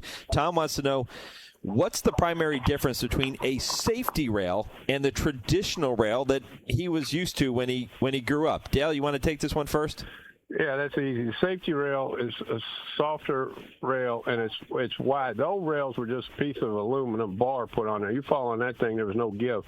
The safety rail is soft. It'll give if a rider falls on it, and it's slanted so that they'll roll off of it into the infield. And it's a much safer situation. A lot of people get hurt just hitting the rail when they fail. You know, that's how they say Dale Carroll died galloping a horse. He didn't have a helmet on. He hit his head on the rail when he fell. The safety rails, I think, are just about everywhere now, and it's pretty important. You know, the turf courses have those rails, but you can go right through those, and they do that on purpose. They don't want that hard aluminum rail up like we used to have. And like the safety rails, you know, it acts like like the ropes in a boxing ring. You know, it flexes when a horse were to lean on it or something hits it. Mm-hmm. It's not like you're going to hit it and just like bounce off it and get hurt. It has give to it. So, you know, that's important. Yeah, good question, Tom in St. Louis. We appreciate it. And, Tom, I want to say the safety rail, to underline the point that they made, very important. I mean, we had a horse 2 weeks ago that didn't just tap into it. I mean, went through about 5 portions of it, and if you had a permanent rail, that doesn't end quite the same. So it's good to have that in place, and it's easier to fix, too. You can just put it right back into place and get it going again for another race. So glad he sent in that question. And that leads us to the wrap. We got to get to the final point of the week. And our final point of the week will go to you, Tim, first. Well, 2 things real quick. First of all, when's the draft for our horses for that I can win my title back? I just want to throw that out there. And also, when I went by the Dale Romans barn, Dale was sitting on the bench smoking a cigar, looking like the king of Sweden, and Tammy Fox, his better half, was doing all the work, unloading stuff, getting ready for the meet. So I thought Dale was he was doing the pontificating of handing out the duties, and he wasn't doing any work. I was thinking about doing something, and then I decided it was too hot and let her do it. And for everybody, to be honest, she told Tim to tell on me too. So yeah, but it is true. Yeah, that was true. I'm not going to argue. I found a shady spot and a fresh cigar. What else did I need? I had people working. It's good to be the king, Dale. That's what I wasn't going to say that on air, but that's what I told Tim. But yeah, it's nice to be back in Saratoga. It's a beautiful day today. We got the horses shipped in. Everybody seems to come up well. But I want to talk about what a great call Travis Stone put on with the 3 horses across the racetrack at the quarter pole at Churchill Downs. I thought that was just really a good call. We had a Derby winner, Dubai World Cup winner, and Classic winner head-and-head at the quarter pole. It couldn't have been better. Travis doesn't get enough credit for how good he is. I agree. He's fantastic. Yeah, and that was a special call. Dale, Tim, we're going to do this all again next week. However, Timmy, next week is our draft for the Showdown 4 competition. So looking forward to that. Yep, so am I. Angela, get your thinking hat on. You're in this too. Yep. I'm glad you gave me a week's notice. I got to get out and talk to my boys. Yeah, me too. You got to have everyone doing your work for you. Yeah, I get inside scoop. I tell them, don't tell Tim anything. Give him bad ones. We'll have some fun next week, guys. Appreciate it. Enjoy the weekend. Good luck. All right, guys. Next Angela. If you have a topic you want to hear Dale and Tim discuss, email the show, mike@horseracingradio.net, or post it on our social media pages. I Ask the Answer is presented every week by the University of Louisville Equine Industry Program and the College of Business. We're back with more, including the answer to this week's Mojo Racing Impossible Trivia question next on the Equine Forum on the Horse Racing Radio Network, where racing comes to talk. Here we go. Come on, boys. Good luck. And they're off. Be part of the story. Own the moment. Go to MojoRacingPartners.com to get your mojo working. Here's today's STEM tip. Don't throw out that old plastic bottle. Repurpose it by turning it into an awesome terrarium. Just fill it with sand, pebbles, soil, and your favorite plant. It'll grow sealed right in its own ecosystem. Learn more at She Can STEM. A message from the Ad Council. A message from Joshua Jackson, actor and Fair Volunteer Ambassador. Food allergy is a serious, life-threatening disease that impacts over 33 million Americans. When your immune system sees certain food proteins as a threat, every bite matters. But here's the good news. There have been advancements in the treatment of food allergies, and with one voice, we can create better awareness. Because in the FAIR community, the disease doesn't own us. We own our journey. Talk to an allergist to understand your options. Visit foodallergy.org/empower to learn more. Remember the last time your family visited the forest? It's a place of wonder and imagination for the whole family, where stories come to life. And it's closer than you think. Ready to plan your next visit? Make the forest part of your story today at a local park near you, or find one at discovertheforest.org. Brought to you by the United States Forest Service and the Ad Council. What is dedication? The thing that drives me every day as a dad is Dariana. We call him Day for short. Every day he's hungry for something, whether it's attention, affection, knowledge. And there's this huge responsibility in making sure that when he's no longer under my wing, that he's a good person. I think the advice I would give is you don't need to know all the answers. The craziest thing was believing that your dad knew everything. So as a dad, you felt like you had to know everything. You had to get everything right. It's okay to make mistakes. As long as it's coming from love, then, it kind of starts to work itself out. I want him to be able to sit back one day and go, we worked together, we did a good job. That's dedication. Find out more at fatherhood.gov. Brought to you by the U.S. Department of Health and Human Services and the Ad Council. Thursday evenings, 6 to 7 p.m. Eastern, is the Brisnet.com call-in show. It's your chance to call in and let the Horse Racing Radio Nation know what's on your mind. Call us at 888-966-HRRN. That's 888-966-4776. And discuss the topics you choose in the world of thoroughbred racing. The Brisnet.com call-in show. Sirius 162, XM 207, and streaming live at horseracingradio.net. You're listening to the Equine Forum on HRRN, presented by TwinSpires. Blood Horse Magazine is the premier monthly publication of the thoroughbred industry. Golden Tempo does it again, and the July Belmont Stakes issue of the Blood Horse Magazine is out now. An American Horse Publications Equine Media General Excellence Award winner, a Blood Horse Magazine subscription is a must-read for any true racing enthusiast. Visit bloodhorse.com/subscribe to get your print or digital subscription today. And for a limited time, receive a free Blood Horse branded tote with your subscription or renewal. Blood Horse Magazine, the premier monthly publication of the thoroughbred industry. And it is that time of the show where we turn it over to Lee Delapina for the answer to this week's Mojo Racing Impossible Trivia question. Lee? Thank you, Mike. While the filly Lizzie W. officially won Saratoga's inaugural race on August 3rd, 1863, what highly unusual physical trait did her winning jockey Sewell possess? Well, he only had one eye. And a bonus fact, that race was a best 2 out of 3 format, and a colt named Captain Moore actually crossed the finish line first in the first heat, making him the first horse ever to cross the finish line at Saratoga, even though Lizzie W. eventually won the entire event. Thanks to Mojo Racing Partners for this week's Impossible Trivia question. Get your mojo working at mojoracingpartners.com. What a great question. You know, Angela, I've heard of horses with one eye. Pollard's Vision comes to mind, for example, but a jockey with no eye is different. Well, that's got to be just a little bit more daunting, I suppose, when you get in the saddle and you got to look around with one eye with no depth perception. Kudos to him, but you always get a head scratcher out of Lee, and that one is no exception. Yeah, I think I said no eye. One eye. A jockey with one eye, not no eyes. That would be really impressive, but no. That might be impossible. Yeah, no pun intended. Fantastic stuff. Great question from Lee. We hope you got it right. Been a fun show, Angela. We covered a lot of ground.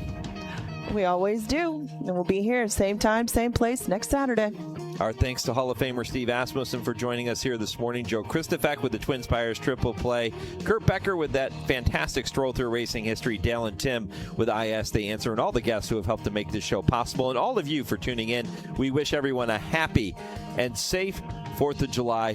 Enjoy yourself. And good luck at the races. My thanks to Lee Delapina in our Lexington studios, to Chauncey for handling our social media. For Angela Herman, I'm Mike Penna. Thanks for listening. Go Steelers.